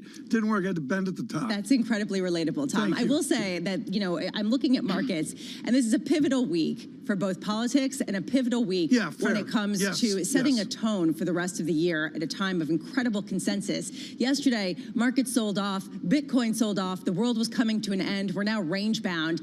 And at what point do people start to rethink some of their consensus views heading into this really uncertain year? Well, I would say range bound, but again, inflation expectations slip away. Kevin Cirilli on this. I know we're going to talk to Emily here in a moment. David Weston with our Georgia coverage tonight. But Lisa, this New York Stock Exchange story, which is germane to global Wall Street, it's a bigger story than that. It is about the executive branch, and it is about the State Department, the Treasury Department, and indeed the Defense Department as well. Yeah, and the consistency in U.S. policy internationally. And it does raise a question, again, and we haven't been talking about that this much. Janet Yellen as Treasury Secretary, what her China policy will look like, and how people are going to price that in, Tom. Let's go to Emily Wilkins right now in Atlanta. Emily Wilkins with Bloomberg Government, of course, with this vote today.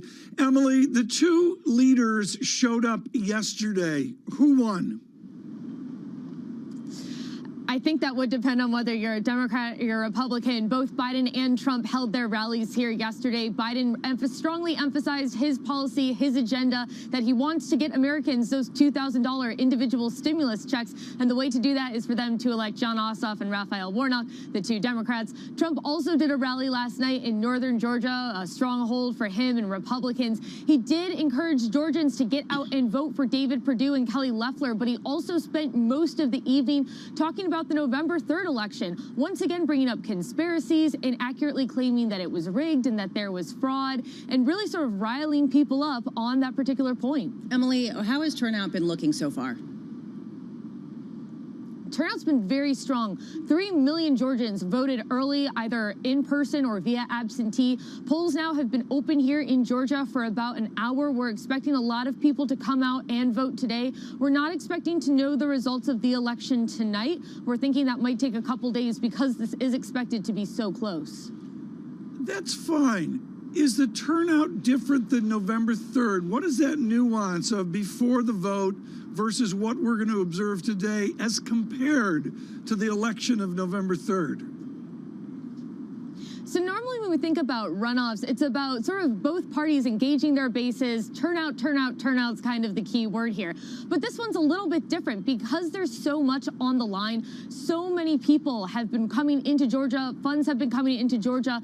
Get out the vote effort has been really, really strong here. And so we are expecting sort of more people than normal to vote in this runoff. We already know that about 100,000 people who have already voted in the runoff didn't vote in the November 3rd election. So there's been a huge turnout effort here. How closely have the Republican incumbents aligned themselves with President Trump after what he gave yesterday and after some of his declarations about the Georgia vote count from November 3rd? Perdue and Loeffler have really been in lockstep with President Trump this entire time. They understand that Georgian Republicans, there are a lot of very hardcore Trump supporters here, and that they need those supporters if they want to win today's election. So they really have backed up Trump. They backed up his concerns about the Georgia Secretary of State. They've backed up his concerns about election fraud. They're calling on Congress to try and overturn the results of the Electoral College. They even backed Trump's call for $2,000 checks, which is going against what the rest of their party wanted. So they've been following Trump very, very closely this entire time. That's definitely part of their strategy. From Atlanta and near Centennial Park, Emily Wilkins today with Bloomberg Government, and we look forward to her reports through the day, including tonight at 7 p.m., our Senate runoff coverage. Look for that with David Weston. Kevin Cirilli, I know through the day will have perspective on the 3, the 4, the 5 stories right now riveting Washington. There is only one story for so many of us. We did not participate. We did not participate in the stunning rally off the pandemic shock of February and into March. To give us perspective, Howard Ward of Gabelli Funds. We have seen shocks before in the market. Howard, this was a natural disaster.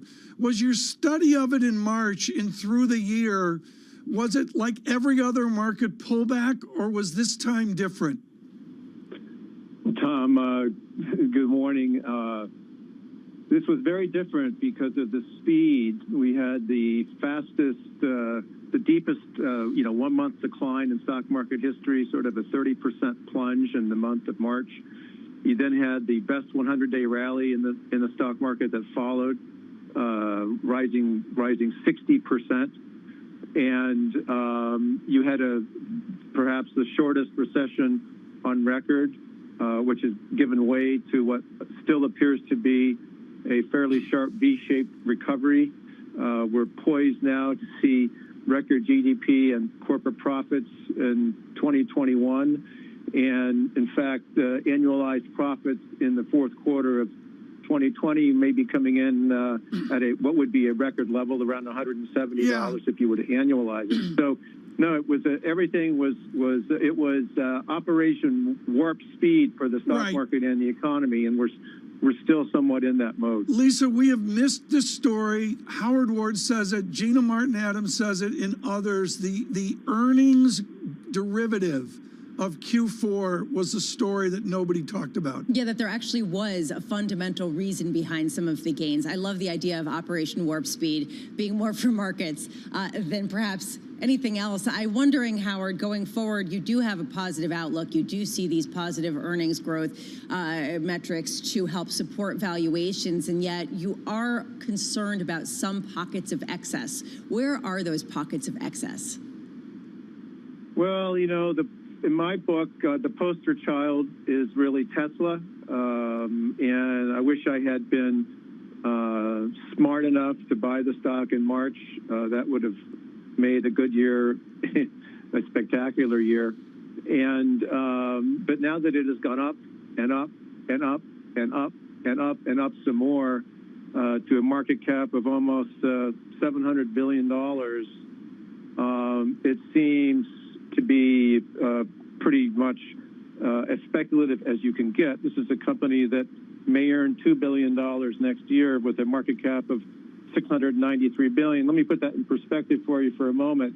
Daimler-Benz has a market cap that's less than one-tenth the size, and will earn 3 times that, about $6 billion this year. It actually sort of begs the question as to what does Tesla do with that market cap? Do they use their stock as a currency? They can buy just about anything. Bitcoin is another area that, even though it's not an equity, it's equity-like. It's more equity-like than currency-like in the way that it behaves. This is something that in 2017 reached around $17,000 per Bitcoin, and then it promptly lost 80% of its value. Right. And I'm not sure that this current environment is going to be all that different. Again, a huge speculative move. And there have been other examples in the equity arena. Some of the more recent IPOs, Airbnb, DoorDash, I don't really understand those valuations. Can you imagine, Howard, a time when that froth, as you see it, gets pulled out of the market, but everything else keeps going up unfettered? Well, intuitively, you'd think that would be hard to see, but, I remember back in the coming out of the dot-com boom and crash, as all of that dot-com stuff crashed, there were stocks, bank stocks did very well. A lot of the more value-oriented stocks, which had not participated in that late 90s rally to any extent, they actually did go up. So you can have an environment where the frothiest among the stocks do poorly and other stocks do rise. And that's why we always preach some diversification in our portfolios. Now, on radio, I can tell you I never thought I'd see the discussion of Howard Ward with a Bitcoin chart on Bloomberg television. Well, that is extraordinary. Howard Ward, thank you as always for perspective with Gabelli Funds this morning. I mean, Lisa, that goes into it. I got some people pushing back on me that Bitcoin isn't in a trend. When you have a moonshot like Bitcoin, you can look at it a lot of fancy mathematics, but to me, there's not a trend here. There's just a spike. And how do you deal with that? I'm not sure I know. Well, I know how JP Morgan was dealing with it. Did you read that study where they were basically predicting that Bitcoin could truly go to the moon, that basically that the price could go beyond $120,000? You know, I threw an apple at Scarlett Fu on the Fed show, and she asked Scott Minerd, what's Bitcoin going to do? And there he is. Scott Minerd said to 400,000. Yeah. Well, and here we got JP Morgan, $146,000 per Bitcoin. They could see that happening. And basically they're talking about if there is a true gold equivalency with Bitcoin as some sort of crypto equivalent. Oh, you're singing? I'm going to start shaking. You're going to go into withdrawal. I mean, look, this is the argument. Other people say it's a complete bubble. Okay, there it is. Where is Pharaoh to tell Lisa to be quiet about Bitcoin? That would help so much more. On radio and television, we're gonna drive forward right now and tell you an important discussion. Tina Fordham will join us, head of global political strategy at Avonhurst. Very good on linking all of this political turmoil into policy and into markets as well. Futures up 5. Stay with us. This is Bloomberg. Good morning. With the First Word News, I'm Rishka Gupta. Joe Biden and Donald Trump campaigned in Georgia the day before a crucial election will determine who controls the Senate. All Republicans have to do is win one of the 2 seats and they'll maintain their majority. Biden told voters in Atlanta that, quote, the power is literally in your hands. President Trump revisited his claims that vote fraud robbed him of the election. And President Trump's no-holds-barred attempt to overturn the election results is fracturing the Republican Party. His allies in the party are sparring with conservatives in Congress who say the Constitution doesn't give them the power to overturn the vote. Joe Biden's victory will be affirmed tomorrow in Congress, but at least 12 Republican senators and dozens of House members will object to vote totals in several battleground states where the president claims there was fraud. The New York Stock Exchange has made what one analyst calls a bizarre U-turn. The exchange says it will no longer delist China's 3 biggest state-owned telecom companies. It's backing off a plan that had threatened to escalate tensions between the U.S. and China. NYSE originally said it would remove the shares to comply with a U.S. order barring investments in businesses owned or controlled by the Chinese military. And JP Morgan says Bitcoin could rise to $146,000, roughly 4.5 times more than what it sells for today. But there are a lot of ifs. The bank says the cryptocurrency could reach that lofty price only if it matches private sector investment in gold via ETFs, bars, or coins. Bitcoin is seen as competing with gold for investment flows. Global News 24 hours a day on air and on Bloomberg Quick Take, powered by more than 2,700 journalists and analysts in more than 120 countries. I'm Rishka Gupta. This is Bloomberg.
This is Bloomberg Best, your weekly review of the most important business news, analysis, and interviews from Bloomberg Television around the world. Ken Burns, welcome to Bloomberg Big Decisions. We have always been a mixture of things. We are always stronger for that mixture. Growth is a way to stay competitive, delight more and more consumers. Are you worried that people won't take the vaccine? We remain concerned about vaccine hesitancy. What is one word of advice you'll take with you? Learn how to listen. And that is certainly something that has served me well. Ankiti, where do you go from here? It's a huge market. It's a huge opportunity. I want to go 100x from here. Our philosophy is to partner where we can and stand apart when we should.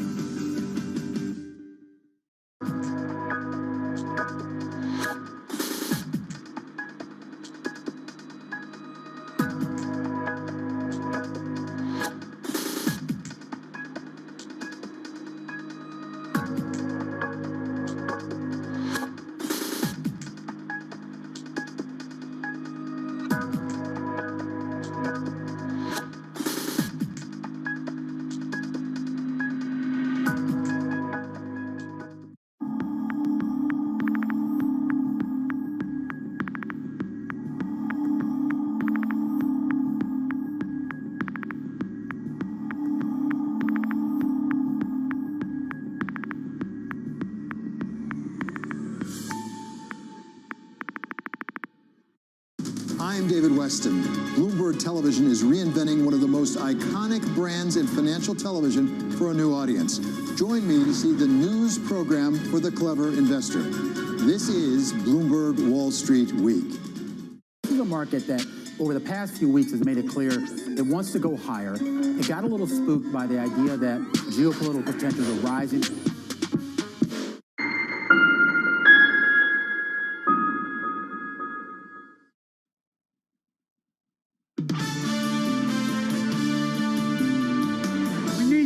Again in record numbers, to make your voices heard again and again, to change Georgia, to change America again. Good morning, everyone. Bloomberg Surveillance, Lisa Abramowitz and Tom King, Jonathan Farrow on sabbatical this morning. On radio, on television, it is just simply extraordinary news flow. Futures deteriorate, -8 right now. Saw them a little bit more buoyant 2-3 hours ago. The 10-year yield 0.93%. This is a joy. Tina Fordham is one of the clearest thinkers we have on synthesizing the moment. And I love her word here. I never can pronounce it correctly, but I'll go there. Febrile, F-E-B-R-I-L-E. It's almost a medical concoction around the pandemic and those horrific fevers people get with the pandemic, and yet it's our political fever of the moment. And Tina, within your research note, what I love that you do is you focus on the Democratic Party experiment. Where is the middle ground of the Democratic Party as we stagger to these 2 votes in Georgia? Well, if we're talking about the policy agenda, I mean, I actually think even if Democrats pull off a miracle in the Georgia Senate race today, Joe Biden is going to be a weaker president than certainly he would like to be, and that his numbers suggest when it comes to the agenda. This might be a relief for investors in terms of, you know, kind of raising taxes or more progressive elements of the agenda, because even if they have that tiny Senate majority, it's not going to be of the magnitude needed to do the more dramatic stuff. If it is a more conservative America over the last 30, 40, 50 years, has the Democratic Party adjusted to it so they can commit policy? These are very highly charged terms in the U.S. context. Remember, you know, I'm an American who's been living in Europe for 20 years, which I realize it makes me suspicious in some way. I think the kinds of policies that are on the so-called more progressive agenda, like healthcare, like, you know, family leave and a stronger social contract, would help the U.S., for example, weather the pandemic.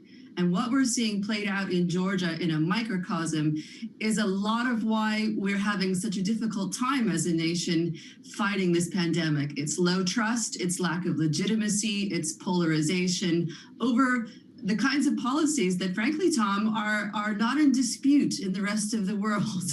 Tina, how much does the certification of the election outcome of the Electoral College vote tomorrow in Washington, D.C., and some of the questions circulating around that, how much does the question mark around that challenge the democratic nature of this country in a way that we really haven't seen before? I think the answer is twofold. And a lot of my investor clients are asking me this question, how important is it? Well, from the point of view of the erosion of democratic norms, it's really meaningful. And however, it won't overturn the final result. What it adds to is the fact that 40% of Republicans believe that Biden was not legitimately elected, even though every one of the Trump campaign's 50 legal challenges was overturned. This means that misinformation and disinformation works, and it does have an impact on policy. Can you give us a sense of how this could change something specific about policy going forward, especially given the fact that social media intervention probably is not going to go away anytime soon? No, it's not. So what it means, for example, is that vaccine rollout efforts are clouded and compromised by this sense that they might be part of a liberal agenda, a liberal progressive agenda, right? That people don't believe that the state has the authority to do this. And we saw, so what's the impact on the S&P? It's indirect. But we saw that yesterday, equities softened on the back of skyrocketing numbers. And so there is an interplay with a concrete impact on markets. Tina, I've got to rip up the script. And it has to be about Mr. Macron. I am absolutely fascinated by France with vaccines of, I think, 500 or 600 vaccines. I can't remember the details. But to me, Mr. Macron is an incredibly key player of a tumultuous 2021. Does he have a strategy? Well, he absolutely does have a strategy. At the moment, he's trying to balance his own kind of lunatic fringe, the National Front having been at a minor level anti-vax for a long time.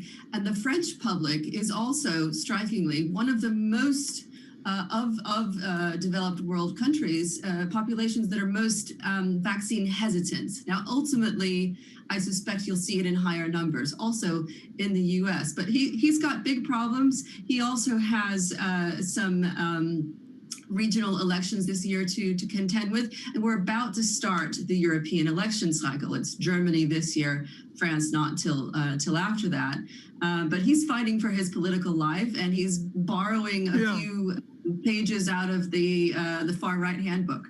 I mean, a bit distant for America, but just absolutely extraordinary. And I've heard this consistently, the fight for political life. Tina Fordham, thank you so much. Avenhurst, head of global political strategy. Lisa, before we have David Solomon with Sonali Basak coming up, I really think you and I have to review your take. And I want to make this clear, folks. This is Abramowitz in the trenches of covering finance for Bloomberg News. Lisa, from where you sit, is this Goldman Sachs radically different than the Goldman Sachs that we assume, or is it really a continuum? This is the question, right? How much are they going to continue to rely on their historically strong investment banking effort at a time when you have markets that have been turbocharged by the Fed, rates that are much lower, and the potential profits for Wall Street arguably lower based on where rates are? And you've seen Goldman Sachs, and Sonali Basak has done an incredible job on this, push further into things like consumer banking, trying to become a more friendly bank to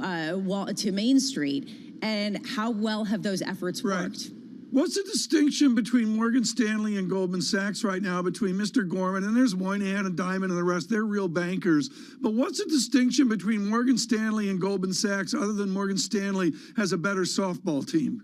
Oh, do they? Have you played them? I've researched this, yes. Okay, extensive research, a Bloomberg surveillance exclusive. Well, several years ago, I don't know if you remember, I'm sure you remember this, Morgan Stanley has said that they needed to right-size their entire fixed income trading unit, right? They said across the board, they were just going to slash staff. And Goldman Sachs said, you're doing it wrong. We're going to be committed to this effort because it's going to be the profit engine as it has been in the past. Morgan Stanley, a lot of people would argue, has been right. and Goldman Sachs has been a little bit spottier. The question is, going forward, what is the right model for a Wall Street bank in an ultra-low interest rate environment with so much competition? Well said. I mean, it's just interesting to see what that word model there is not taken lightly, folks, as we look at strategy and tactics. And Ms. Bassick will do that with David Solomon here coming up. Very important interview. I do want to color it in advance the idea that David Solomon has to speak on the bombshell that the New York Stock Exchange does an about-face in the battle between the president and executive orders and a treasury that said no. Coming up, David Solomon of Goldman Sachs. This is Bloomberg on radio, on television.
который мы надеемся привлечет в первую очередь внимание к необходимости сохранения дистанции.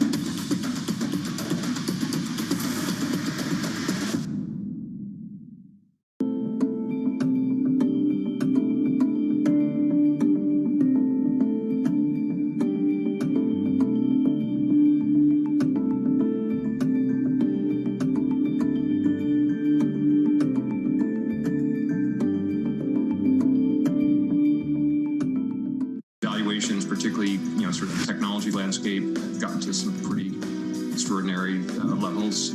So I think it's not a surprise. I don't think it's any indication of the beginning of the end, but I do think markets don't like uncertainty.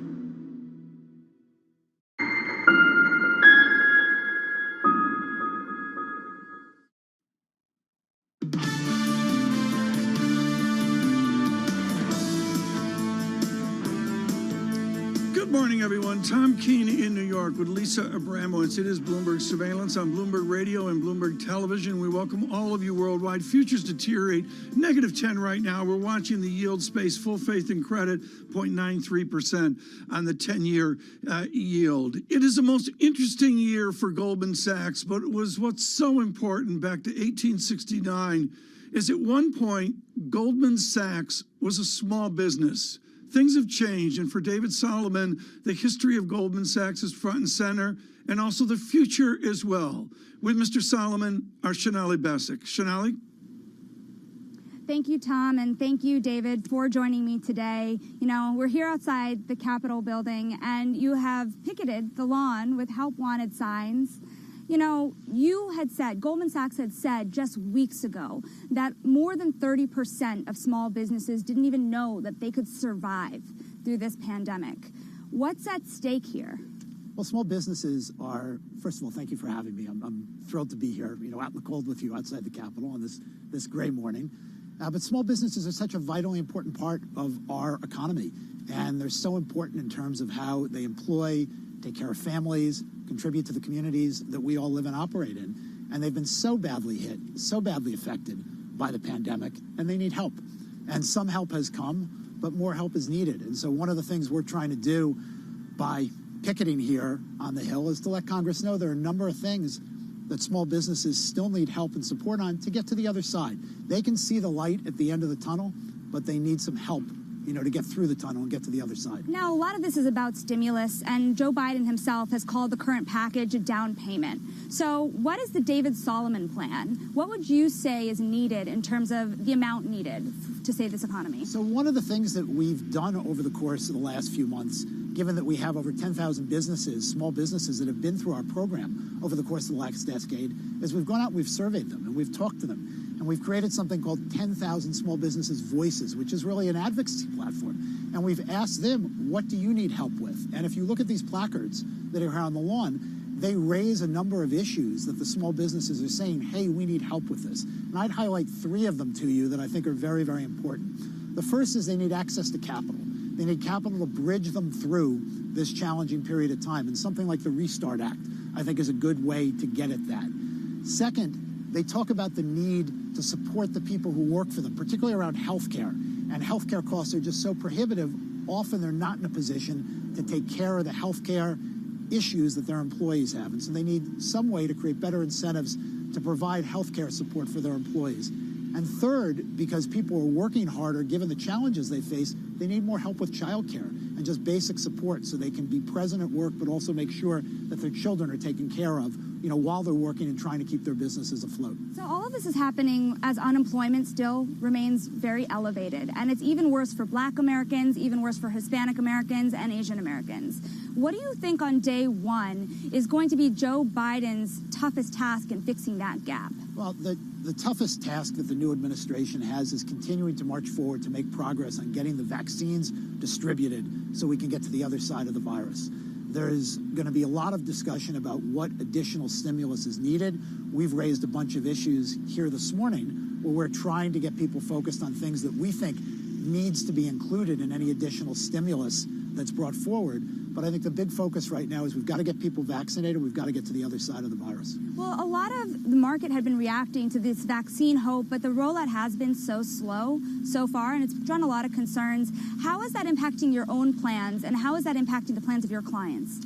Well, I think there's still a lot of uncertainty, and there's no question that the supply of vaccine is growing. In fact, I'm very encouraged by the amount of vaccine that's out there, but we have to find more flexible, nimble, more efficient ways to get that vaccine distributed. And I'm hopeful that in addition to the state actions that are being taken around the country, potentially will allow the private sector to help with plans to get this vaccine distributed. There's plenty of vaccine. We have to create increased speed and efficiency in getting that vaccine to people who are in need, especially vulnerable people and frontline workers who need the support right now. Do you think it's moving fast enough that you'll be able to bring Goldman Sachs employees back in full by the end of the year?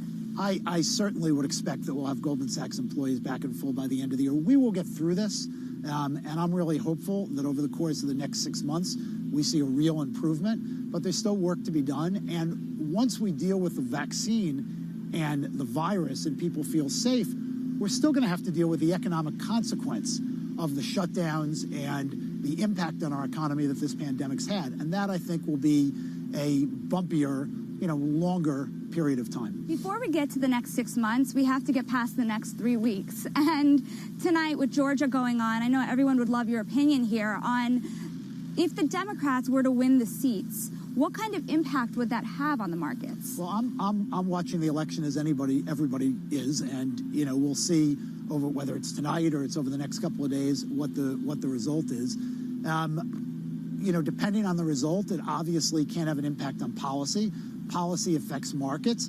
I think the markets think that this election at the moment is still very uncertain, very close, too close to call. And so like you, we'll watch and we'll see the outcome, and then we'll listen to the policy responses. The policy responses will have an impact on markets at that point in time. Is a lot of the concern simply around taxes and the taxation of corporations on wealthy individuals, or what is really the concern? I think people like to know the answer. The answer is uncertain at the moment. I'm sure once we know the answer, we'll move forward. Markets will be fine. That doesn't mean they'll go up the way they've gone up the last few months, but markets will be fine. We'll move forward. I think the big focus has to be on getting the economy back in shape, getting people employed, helping small businesses, really dealing with the consequence and impact of the pandemic, not so much the short-term gyrations of the market. And on top of the Georgia elections, we do have this issue of certifying the Biden win. And you are one of almost 200 executives that had signed a letter urging Congress to do so. What's at risk here amid all these uncertainties? Well, I think at this point in time, it's important for us to get focused on the tasks that are at hand. We have to get through the pandemic. We have to help those in need in the economy. We've got to get the economy running again.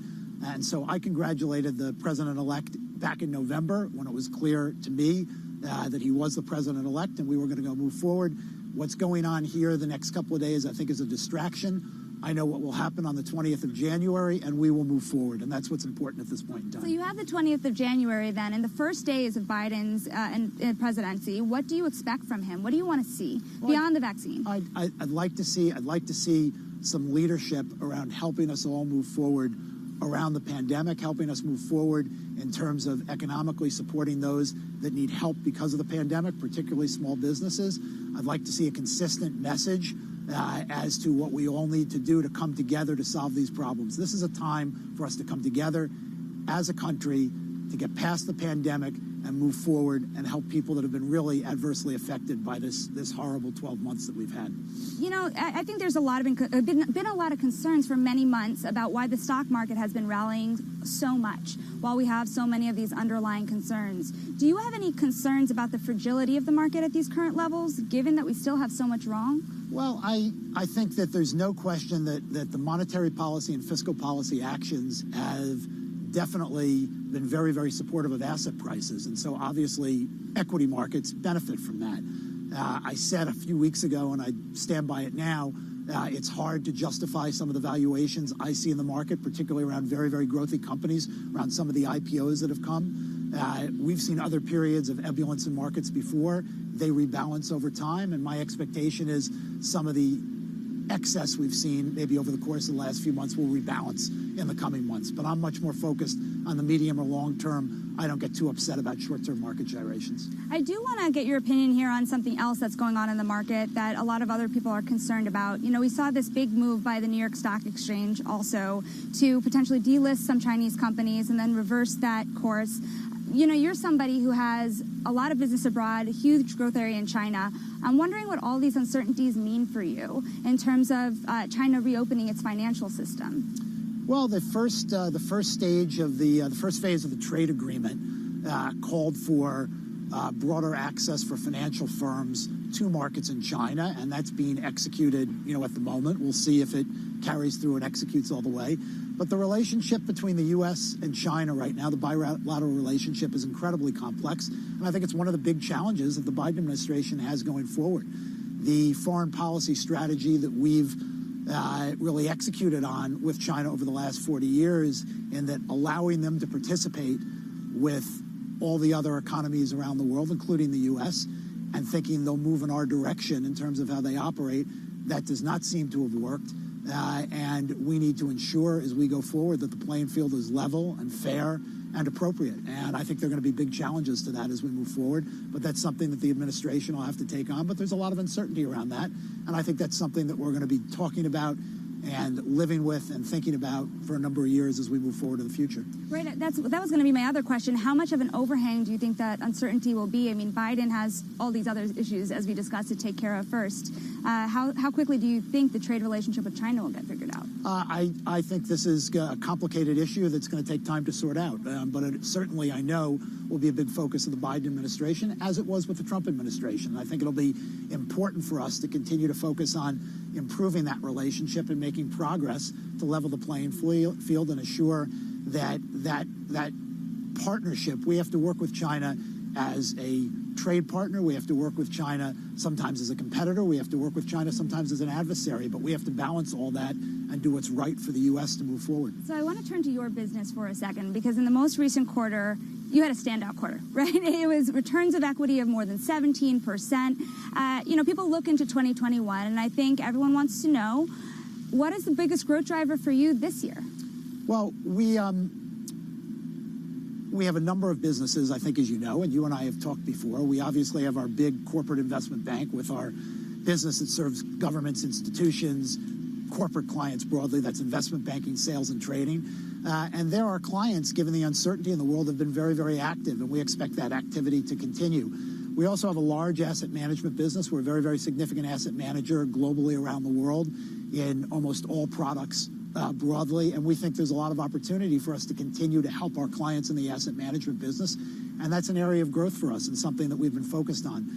In addition, we have a consumer wealth business that we're expanding, a digital consumer business that we're trying to grow so that we can serve a broader array of clients with respect to all their financial needs digitally, and we're very focused on the growth of that business. So those are our three big platforms broadly, and we see growth opportunities in all three of them as we move forward, and we're going to work hard to help our clients manage their financial needs, because that's a big part of what we do on a day-to-day basis. Even after a pandemic, you still have all this excess capital.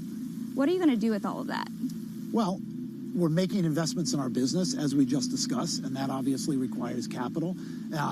We have not been able to return capital to shareholders during the course of this year because we took that action with a number of the other large banks back in the spring because we didn't think it's appropriate. We probably are in a position to start that at some point in 2021, and so we will consider, both investments and return of capital as appropriate as we move forward. I'll also be watching for deals. Thank you so much, David, for joining us, and Tom. Sonali Basak, thank you so much. We're the leader of Goldman Sachs, and again, an extraordinary year for Goldman Sachs. You wonder what 2021 will bring. I must point out, within the advocacy of small business of Goldman Sachs, Michael Bloomberg, the founder, majority owner of Bloomberg LP, is also co-chair of the Goldman Sachs 10,000 Small Businesses Advisory Council. Lisa, I look at that discussion. I thought that Mr. Solomon was more than discreet on a discussion of the New York Stock Exchange. Yeah, they are sort of towing a dangerous line, not dangerous, but a fragile line, because a lot of banks have been expanding in China and are trying to create partnerships there. While the policy is, shall we say, fraught between the U.S. and China. There is a question, though, about what actually happened here with the New York Stock Exchange reversing course so rapidly, as well as the stocks that plunged when they were going to be delisted and then now are gaining value, the indexes that own them. Barry Ritholtz tracking everything investing for us always. Barry Ritholtz joining us, Bloomberg Podcast's Masters in Business anchor and Ritholtz Wealth Management founder. What did you make of this, Barry, this idea that the New York Stock Exchange had, I believe, 7 weeks to come up with a plan here, with signaling that they were going to delist these telco companies from China on the heels of an executive order, and then just suddenly reversed course? Yeah, the whole thing is very perplexing, and I'm loath to try and guess what the hell anyone was thinking about.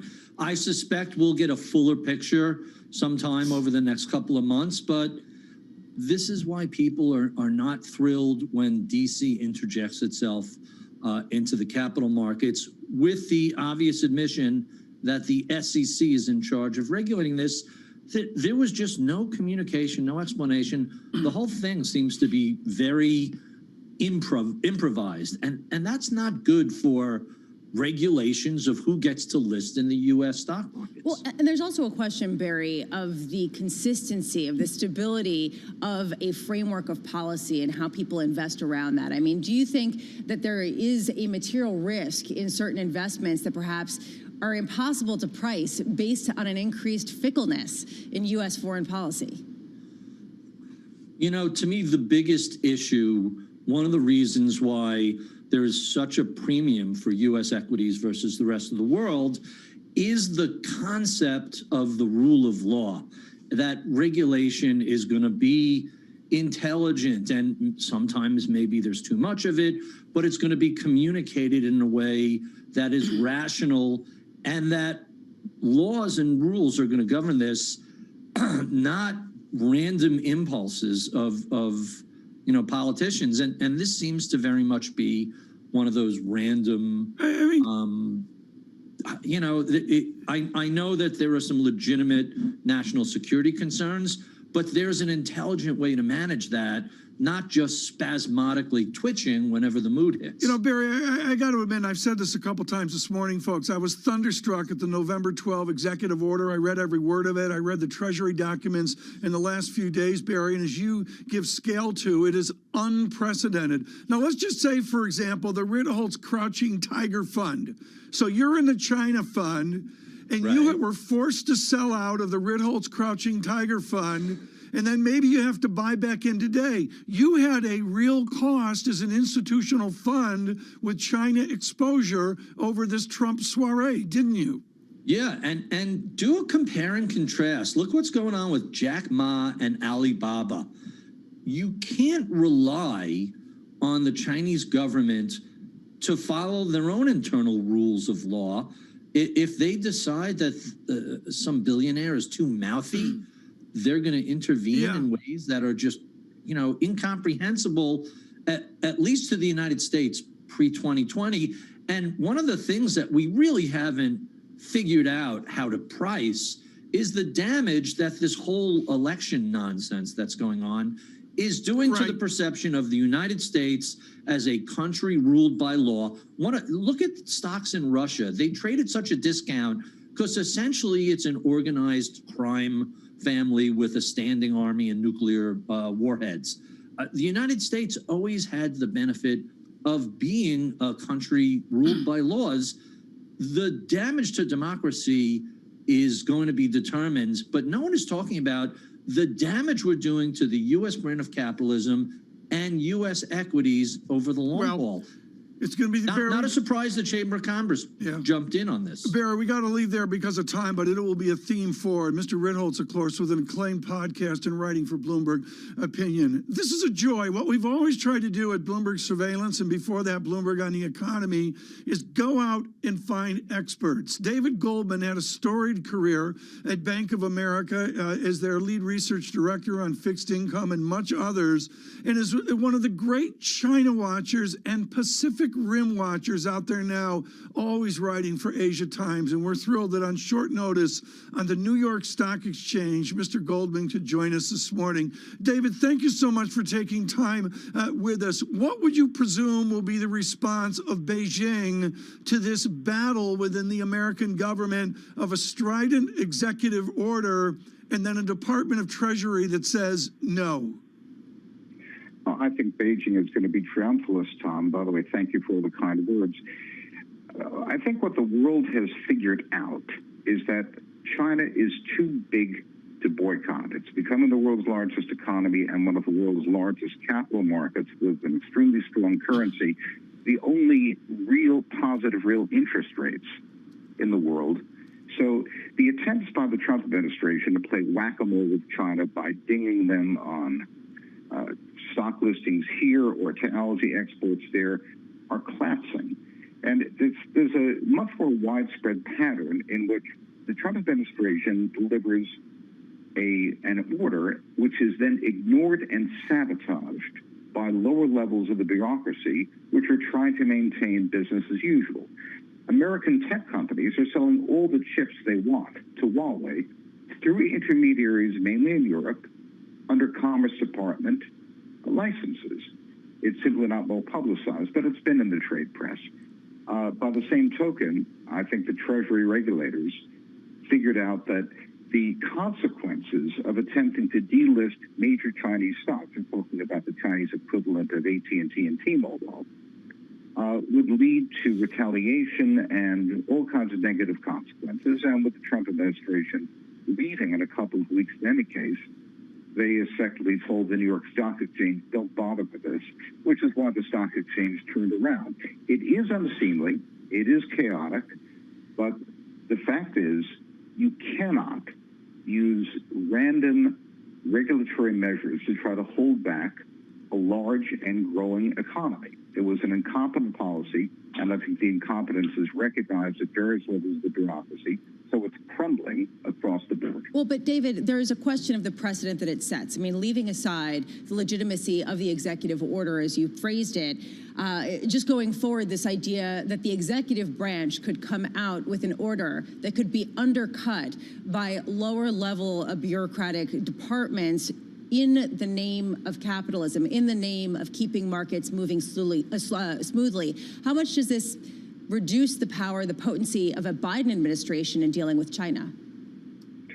I think it's clear that there were signals from the Biden camp that a more pragmatic and flexible approach would come in with the new administration, which is one of the reasons the New York Stock Exchange turned around. So to some extent, the Biden administration is, the Biden transition team is complicit in this.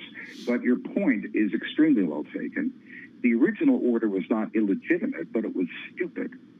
And the fact that it was effectively sabotaged at lower levels of the bureaucracy reduces credibility in the American executive.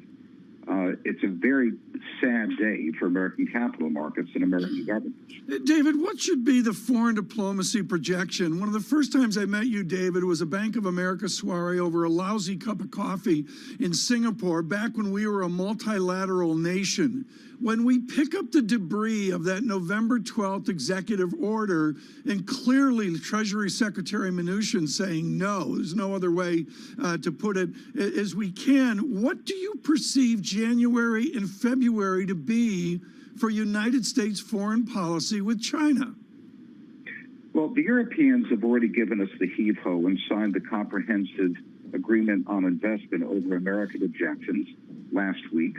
And the Japanese and our other allies have signed the Regional Comprehensive Economic Partnership with China in November, which Nikkei this morning describes, Japanese newspaper describes as a great victory for China. The giant sucking sound you hear is the capital flows and trade flows coming to China and overwhelming the political objections. So the only thing we can do to hold China back is to get our own economic act in order and have a stronger economy than they do. David, one final question, and again, thank you so much on short notice for coming to us on thank this. You, Tom. The great silence has been on Taiwan. Just if I give you a statement, Taiwan after Trump, what will that look like?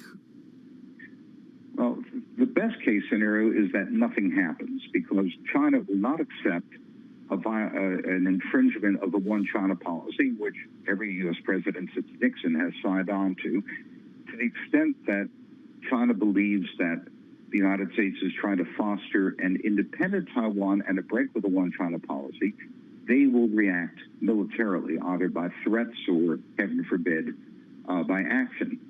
So the best thing to do, given the fact that the United States does not want a hot war with China at this point, that would be catastrophic, is to maintain the one China policy fiction, reinforce Taiwan quietly sufficiently to raise the cost of a Chinese attack on China, but not in such a way as to provoke China openly. It's a very delicate situation to which there's no real good solution except to kick the can down the road. David Goldman, one final question back to the fixed income space of yesteryear as well. Do you have a confidence that we unwind from these low yields and high prices in fixed income with stability, or do you just assume jump conditions? Well, the central banks of the world cannot buy the debt of their governments and finance their deficits indefinitely. The Herb-Stein rule applies, something that can't go on further won't. I do not believe that during 2021 we will get a reversal of the negative real interest rates in the West. I think the central banks will continue to support the market. I believe this will lead to a weaker dollar at some point down the road. That may become an intolerable situation, but going back to China, this is going to keep capital flows going to the Chinese market. We will still get 2% positive real interest rates. I got 8 more questions in no time. David Goldman, thank you for joining us today. We'll have David Goldman come back and talk about Pacific Rim currency dynamics here at a point, and let me guess, there'll be something on China policy as well. Writing in Asia Times. Coming up, we drive forward the conversation here in the 10 o'clock hour. Daniel Cerullo will join us, the former Fed governor. That's an important conversation. Futures deteriorate right now, -12, Dow futures at -70.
新型にはなんと2万点以上前進でついてます。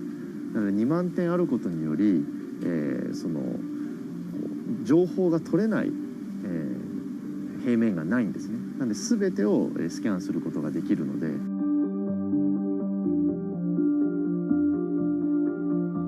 どちらにせよ自分のサイズを1回最初から、適正なものを発見してそれを買って、家に届いてきたらぴったり非常にハッピーというのがやっぱりしかるべき姿かなと思ってます。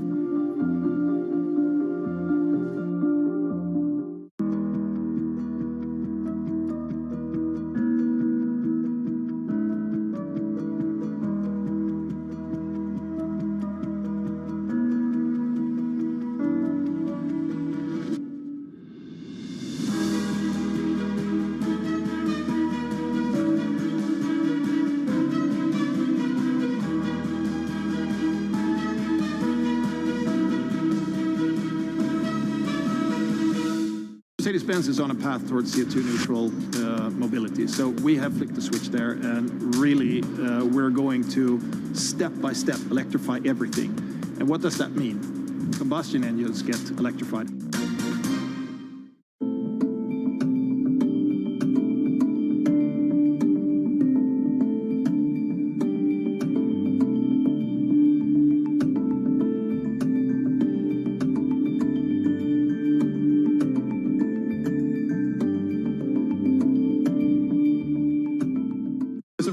Isn't it, just how sensitive the markets are to any commentary about trade? We did see some pressure on the yuan, we did see some pressure on the futures. That is now being reversed.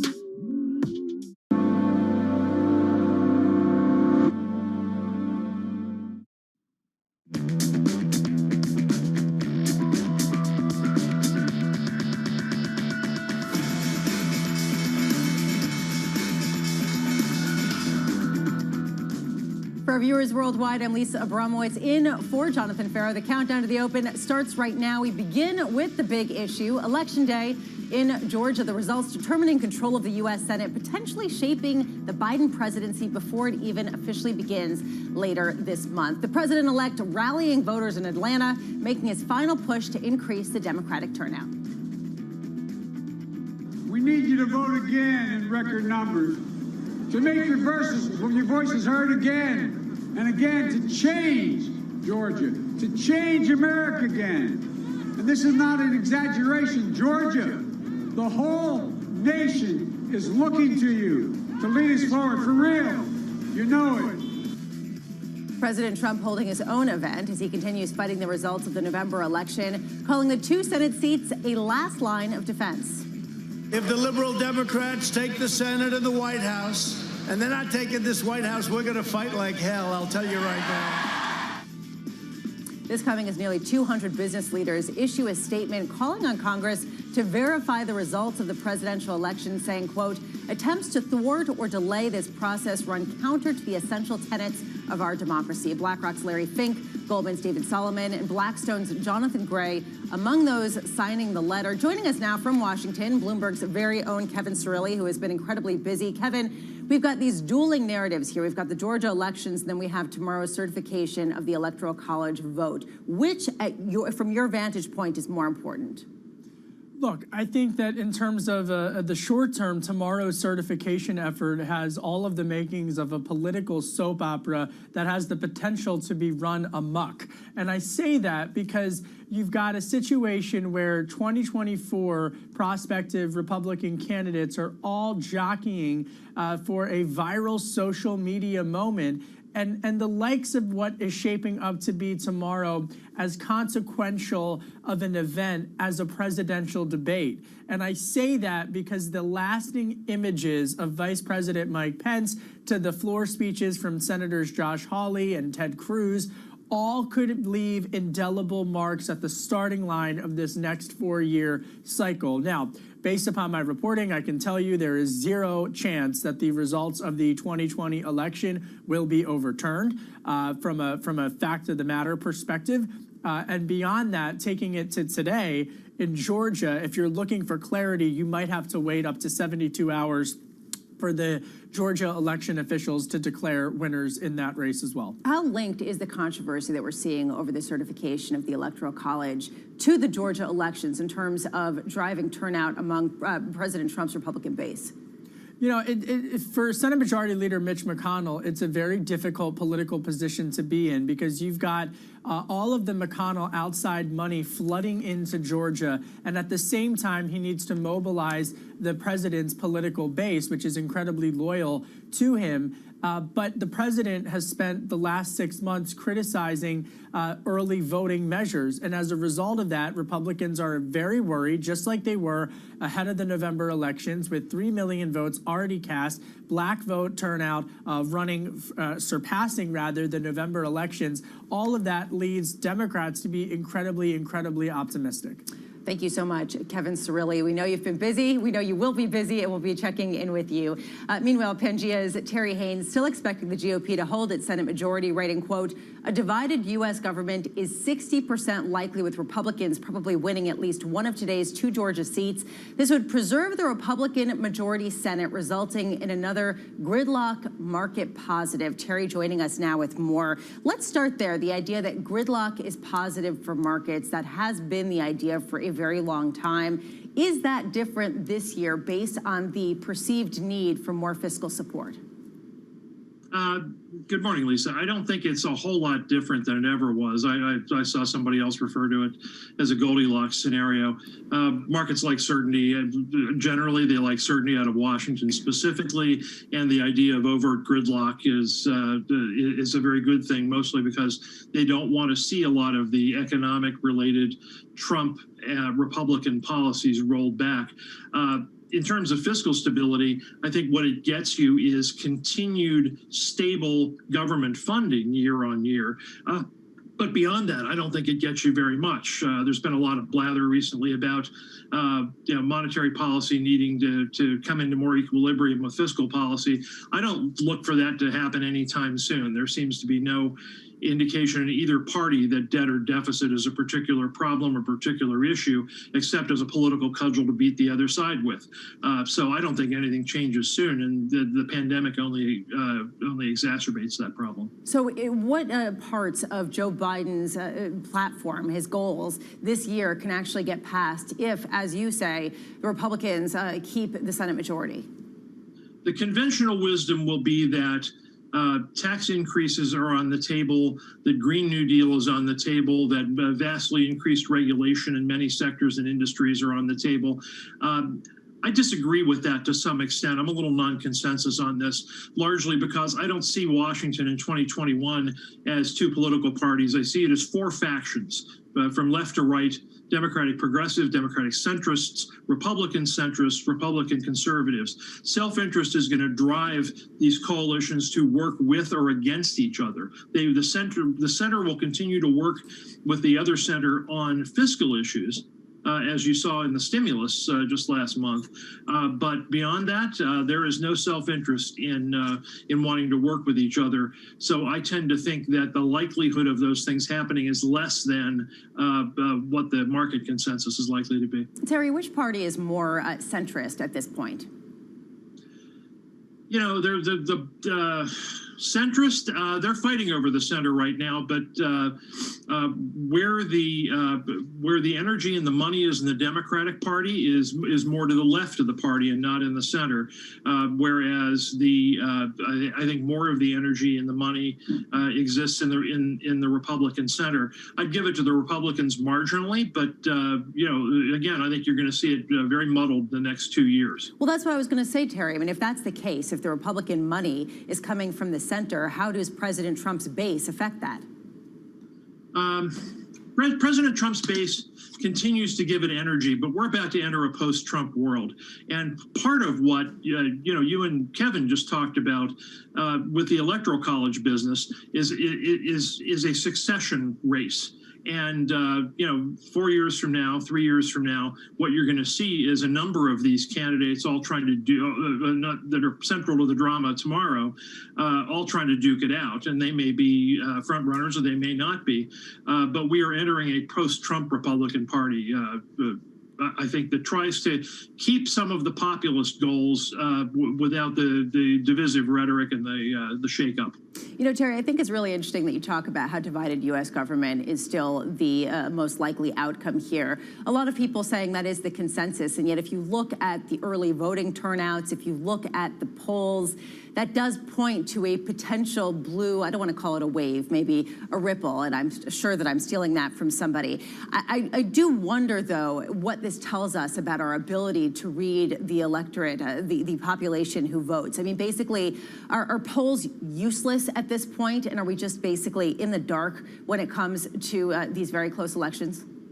Well, we're in the dark in Georgia because there haven't been in many polls, and the ones that exist largely show how tight the race is. I mean, there was one that came out yesterday locally in Atlanta that was 49-49 in both races, but didn't show the direction of travel.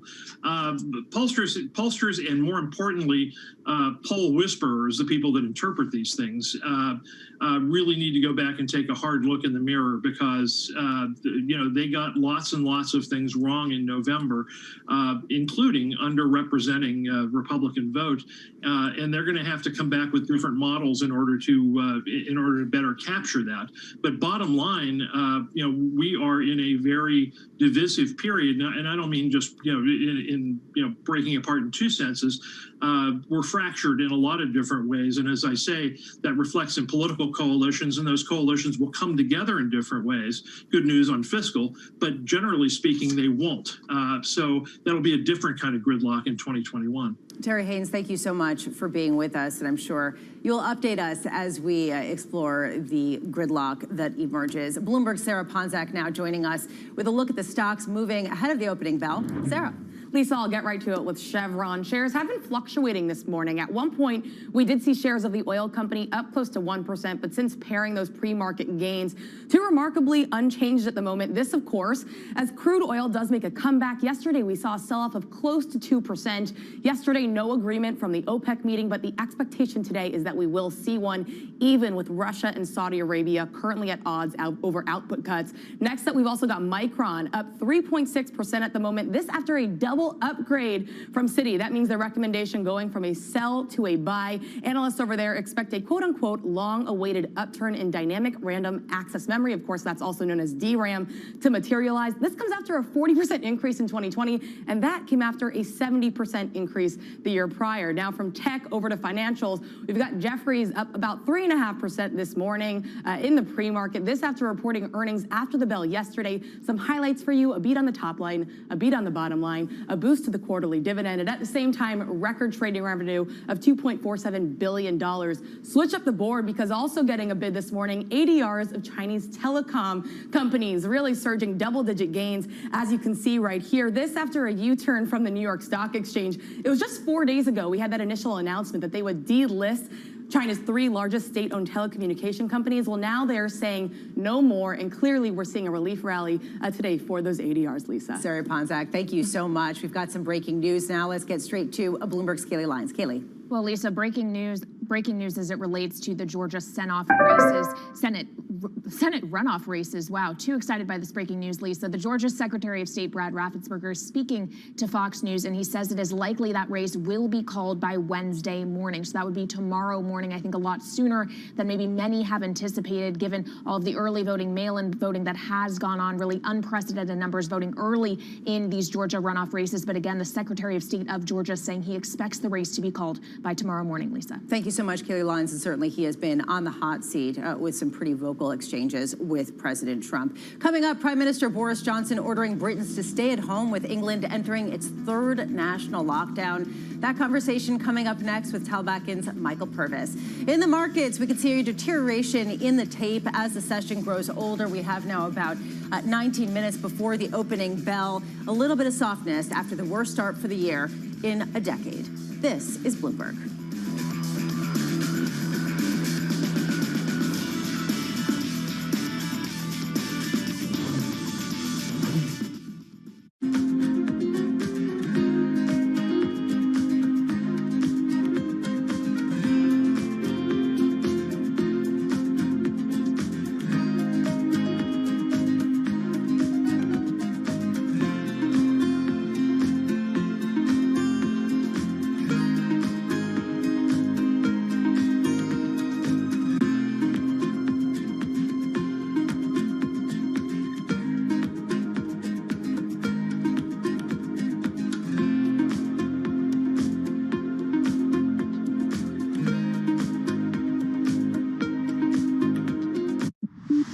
We have some good news in terms of vaccines and a chance to overcome the health crisis, but we are not there yet. We need the fiscal stimulus, and we need it relatively quickly, because I can see where the second wave's coming.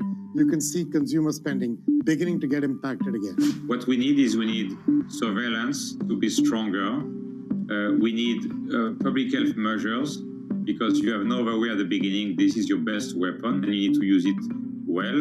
The good news is that both the vaccines and the therapeutics, in particular the antibodies, are coming along and will start to bring that number way down. We don't just need more investment in public health.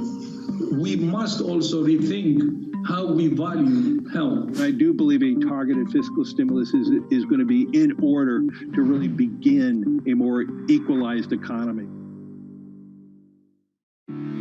We explore the trends, investments, and competition of the European ETF industry.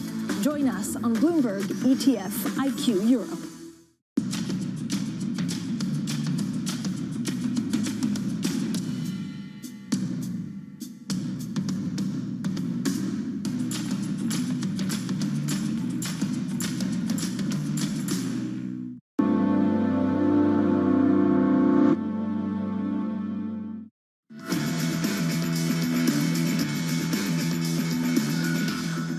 The government is once again instructing you to stay at home. You may only leave home for limited reasons permitted in law, such as to shop for essentials, to work if you absolutely cannot work from home, to exercise, to seek medical assistance, such as getting a COVID test.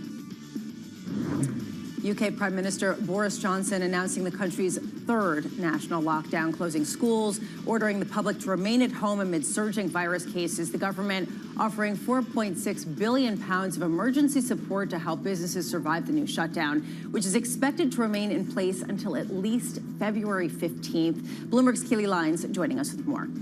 Lisa, a full shutdown again in the UK. Now, of course, that new variant is continuing to spread there. There are concerns that the National Health Service will be overwhelmed in the coming weeks, and that is the reason for this lockdown. But there are serious economic consequences to that. It is now almost entirely certain that the UK economy will shrink in the first quarter. That would mean a double-dip recession. Growth in the UK, of course, has already fallen earlier in 2020. Now, the path Boris Johnson outlined to get out of the restrictions is all about vaccinations. The plan is to deliver 2 million inoculations per week with a target of nearly 14 million high-risk people vaccinated by mid-February. Once all those people have been given the shot, then the restrictions can begin to be eased. Obviously, it's not just the UK focused on the vaccination program. France is grappling with their own issues, the slowness of the rollout there, and the EU reportedly is looking to increase their vaccine coffers, reportedly negotiating a deal with Pfizer and BioNTech for up to 300 million more doses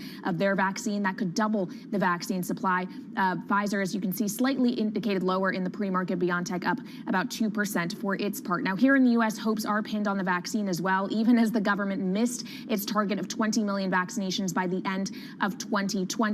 And in the meantime, virus numbers continue to climb here, hospitalizations climbing as well. We are approaching the 21 million confirmed cases mark. So the point of the story, Lisa, is vaccine or not, this pandemic is still far from over, and you can see some of those jitters showing up in the market, Lisa. Kaylee, thank you so much. Tal Beckin's Michael Purvis expecting markets to continue overcoming pandemic concerns, writing, quote, a weak dollar, low real rates, and little volatility will pave the way for another year of heightened risk appetite. The scarcity of investable assets means dips will continue to be bought with valuations supported at unusually high levels. Michael joining us for more right now. And Michael, this does seem to be the consensus. People saying that based on where the technicals are, based on the amount of cash that's been flooding the markets, it seems like it's going to be another good year. Yet, let's stick with this week. It is not a normal start to the year. Can you talk about why? Well, let's back up for a second. And, just coming into yesterday, the S&P 500 closed out 2020, I think about 21% above its 200-day moving average. That's a lot like the NASDAQ back in early September being about 30% above its 200-day moving average. In other words, the market just had a really solid push into year's end. But, it's really overextended. You look at sentiment, AA, bull, bear spreads, those readings are higher than you'd really want them to be coming into January. You look at various things across the option surface. There's some things there that there's more greed than fear at work here. So we should expect some settlement. But I think also part of it is just people are trying to, starting the year with an incredibly important election in Georgia there that has short-term, intermediate-term, and potentially very long-term implications for policy. And so it's a weird week to start the year. It's not a typical semi-sleepy, start of the of the new year. Well, and it raises a key question for 2021 that a lot of people have been wondering about, which is, how do you hedge, right? How do you hedge against volatility when you've got so many asset classes that are moving in tandem and responding in the same way to the same impulses? What's your view on that? Yeah, I think that's sort of one of the increasingly defining themes for 2021 and potentially beyond is this concept of safe havens are really sort of a relative game. And it's a theme that kind of started more than a year ago, but just like coming into COVID, for example, utilities, which are supposed to play relative strong defense, played horrible defense in February and March of this past year, really underperforming tech, for example, and some of the other more defensive sectors. Why did they do that? Because they were extraordinarily overvalued coming into that, right? Now, scroll forwards to a sort of more cross asset, and when you have a structurally, what looks like a pretty strong weakening trend in the dollar, how do you think about, where's the rush to dollars if you get a risk off, right? How does that thing get considered? How do you think about treasuries when yields, they're better now, closer to 1%, but if how much protection are they going to provide, if they're at 80 bips, right? So the safe haven concept, I think, is getting very, very relative, right? You're seeing things like gold perform very well, but not all the time. And so I think when you think about your risk off hedges, it's really about what is kind of, if you feel that there's a lot of risk around the corner, what is the best way to do that? It's a much more complicated discussion than I think it's been in the past, when you can just sort of jump on treasuries, as a way to sort of hedge your riskier assets. So let's drill into treasuries in particular. You do expect yields to rise, price lower. What's the main impetus for yields to rise? Is it the Georgia election if there is a Democratic sweep? Is it just the general recovery? Well, I guess there's two questions in that question. My broader view here of the 10-year yield is that what has been sort of defining the trajectory of the 10-year yield over the last several months has been basically future expectations of a Fed pivot to a hike. And that's sort of evident in the Eurodollars curve, but you have to go out, sort of beyond this year into 2022, 23, and you can see the Eurodollar curves there are pricing in a hike, and that's almost immediately transmitted to the back end. Other factors, term premium and foreign bond yields and so forth, that they always play a role, but right now they're not playing a role, and I think that's going to continue to be the case. So go the Eurodollar curve, so goes the 10-year Treasury yield. With respect to the Georgia runoff and the Dem sweep, I heard some of your earlier guests discussing that. My own view here is that the break-even inflation rates are going to be really taking the impact of a Dem sweep here, and not necessarily the 10-year yields. I think we obviously, under a Dem sweep, we could expect more fiscal stimulus there, but I think the Treasury market has been able to issue, has been able to handle the supply surge in 2020 really quite well, and I expect that to continue to be the case. And you're seeing that, what you're seeing over the last few weeks with higher prospects of a Dem sweep.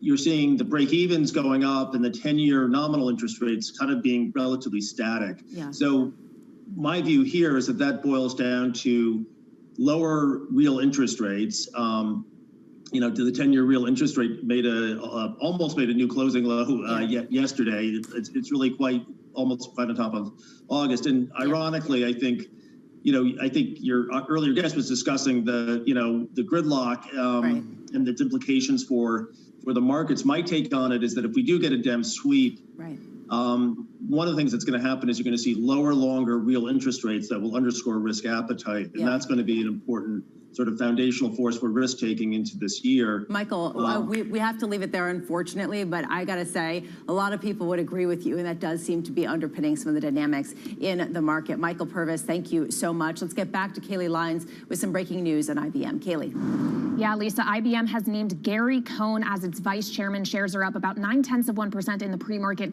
as a result. Now, Gary Cohn, of course, served in the Trump administration. He was the director of the National Economic Council for about a year, and he also served as an assistant to the president for economic policy. That all was after his 26 years at Goldman Sachs, where he served as president and COO for about 10 years. Again, Lisa, IBM naming Gary Cohn as its vice chairman. Thank you so much, Kaylee. Coming up, the analyst action you need to know. That's next in our morning calls. And later, State Street's Lori Heinel joins us for the opening bell, weighing in after stocks record one of the worst starts to the year since 1928. That conversation still ahead. This is Bloomberg.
their CPG history, their experience, and really how we might be able to combine together to really create this fantastic public company. And so we kind of got into the SPAC thing a little bit before it became such a hot method of going public.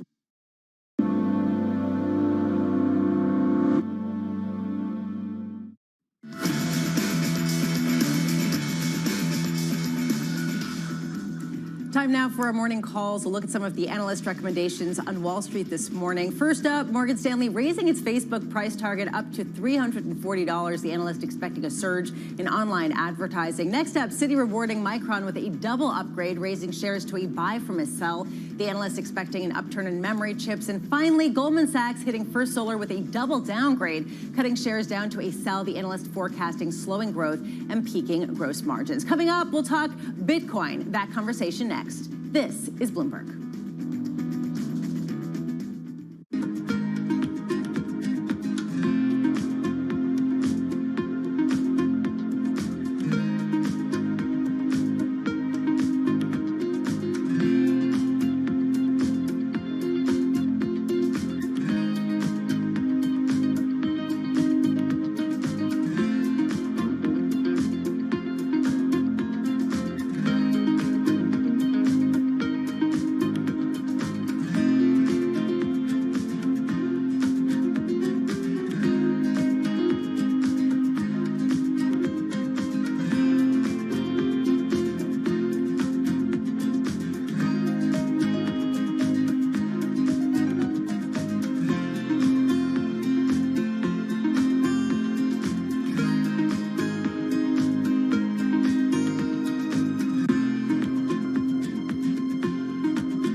Chinese brands now account for 7 of the country's top 10 cosmetics lines, up from just 3 in 2017. That has pushed out foreign brands like L'Oreal's Maybelline, which has seen its share of China's makeup market plunge by half since 2010. For more, we're joined by Bloomberg editor Bruce Einhorn. Bruce, why the drop? Chinese brands are becoming much more adept at reaching Chinese consumers, especially now at a time when more consumers are reluctant to go shopping outside. People are spending more time at home. People are spending more time on social media. Chinese brands are very good at using social media, using live streaming, using other things in order to market. Chinese brands also tend to be less expensive. And so at a time when the economy is struggling a bit, there's a lot of uncertainty, people are more budget conscious, Chinese brands have a bit more of an advantage.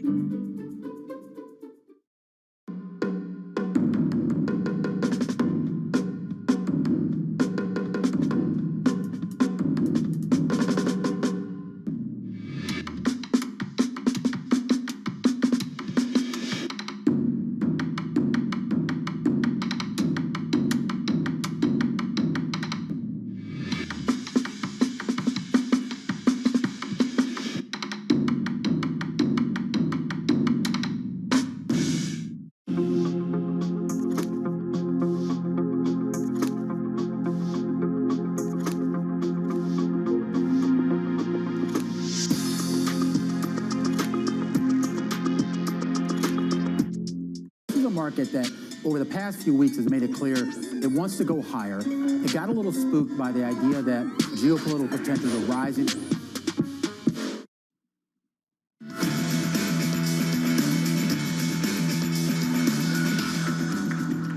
Welcome back to Bloomberg The Open. We are about 20 seconds away from the second trading day of the new year of 2021, trying to find a level after yesterday's sell-off, which was the worst to start the year since 2016. Here we go. We are starting on a negative foot, but really not down too much. S&P down 0.2%, and the NASDAQ down 0.3%. We have now an opening, and we have a 10-year yield a little bit up, but basically, I mean, bonds have been incredibly boring. Range-bound, range-bound, range-bound. Oil getting a bid as OPEC Plus engages in talks for a second day, and the euro gaining a little bit. Dollar weakness pervading as we get a consensus call for 2021. Let's head to the markets desk. Bloomberg's Kelly Lyons joining us now. Well, Lisa, I want to take a look at some COVID-related stocks on the move. Shares of Moderna, a vaccine maker, higher by 2% at the open, actually a little bit more, as are shares of BioNTech. This after reports that the EU is in talk to secure as many as 300 million more doses of Pfizer and BioNTech's vaccine. Of course, that vaccination program already underway in the UK. They're planning to deliver 2 million shots per week to get out of the third national lockdown that was just imposed yesterday. And that lockdown, of course, is not good news for the travel industry. Hotel and cruise stocks fell more than 3% in the Monday session, the worst day since October. Those losses continuing this morning, although Carnival and American Airlines only down by about 0.4%. Now, if we could switch up the board, take a look at another group of stocks, all tech names. Apple today is only higher by 0.2% despite some positive analyst action. Credit Suisse upping its price target to $120 from $106, citing strong demand for the iPhone 12. The analyst commentary around First Solar, however, not so positive. It was a double downgrade at Goldman Sachs, cut from buy all the way down to sell. The analyst seeing a near-term peak in margins and earnings power. That stock is lower by about 3.5%. On a more positive note, check out China Unicom, up a whopping 17% after a sudden U-turn over at the NYSE, no longer planning to delist the company and two other Chinese telecoms from the exchange. Still a lot of question marks as to why, but doesn't matter. The market likes it this morning. And finally, Micron is also in the green, up the better part of 4%. It was getting a double upgrade over at Citi. The firm seeing an upturn in DRAM will materialize, bring upside to earnings. Of course, those earnings will be reported on Thursday, Lisa. And in this Tuesday session, the shares are up by about 3.8%. Kaylee, thank you so much. Virus angst fueling haven demand, gold hovering at 2-month highs, Bitcoin extending its own rally. I know John Farrow would be rolling over as he listens to this. This is prompting some bold calls from Wall Street. JP Morgan saying the cryptocurrency could reach as high as $146,000, writing, quote, a crowding out of gold as an alternative currency implies big upside for Bitcoin over the long term. Its $575 billion market cap would have to rise by more than 4 times from here, implying a theoretical price of $146,000 to match the total private sector investment in gold. But, and this is a big but, it's unlikely to happen quickly and should be considered a long-term target. For more, let's bring in Bloomberg's Sarah Ponczak. Sarah, Bitcoin very much getting the news recently as people take a look at how far it could go. How much institutional buying is there at this point? Well, at this point, really a big part of the bull story is that we don't have too much institutional buying. And if it becomes a key portion of institutional portfolios, then you could see plenty of buying from here on out. But you could say with classical assets like equities, we had a rocky start to 2021. The S&P down 1.5% yesterday. But your classic inflation hedges, of course, I'm talking about gold and Bitcoin, well, they did just fine. This as inflation expectations do rise. 10-year break-even inflation expectations yesterday moving above 2% for the first time since 2018. Real yields hitting a new record low too. Bitcoin higher in 11 of the last 13 days. We had a wild ride over the weekend at one point coming in towards 35,000. Gold too this morning. Futures pointing higher to a 5th straight day of gains. That would be the longest streak since August. Now, what if we plot the two against one another? Well, the ratio of Bitcoin versus gold has now hit a new record high. That's because the appreciation of Bitcoin lately has just been remarkably fast. And as you laid out, now JP Morgan calling for Bitcoin 146,000. That is give or take a 4.6 times where we stand now. At the same time, just a few weeks ago, Scott Minerd of Guggenheim calling or saying that Bitcoin should be worth $400,000. Now, these targets sound extreme. However, we have seen price appreciation of this sort over the last year. However, it's been in the stock market. Take a look at some of the high flyers, for example. Tesla, of course, comes to name. Over the last year, Tesla up 713%, Moderna up 488%, Zoom up 428%. So we have seen price appreciation of this sort. It's just come in speculative portions of the equity market. But one thing is for sure, Lisa, and that is crypto right now seems to be on everyone's minds. Yes, indeed. Sarah, thank you so much. Joining us now, Lori Heinel, State Street Deputy Global Chief Investment Officer. Lori, I hate to put you on the spot, but let's put you on the spot because we were just talking about Bitcoin. Do you see it as an important and investable asset class that could be crucial going forward? Well, as noted, institutional investors have been a little bit slower on the uptake with Bitcoin. And part of that is it's hard to divine exactly what Bitcoin is yet. There's no real taxing or monetary authority sitting behind it. In some sense, it's a bit of a collectible, or at least it's emerging from that kind of collectible phase. And ultimately, what it requires is for it to become an actual tradable instrument, in the sense that there's a final demand from either investors or from consumers to use it as a currency. Clearly, there are signs that that may be emerging, but at this stage, we err on the side of caution. Well, meanwhile, the reason why a lot of people are justifying their Bitcoin purchases is because they do believe that fiat currencies, that the dollar, for example, and the most important example of this, are going to depreciate as nations take on a lot of debt and print money to pay it back. How much are you finding the importance of gold and other types of precious metals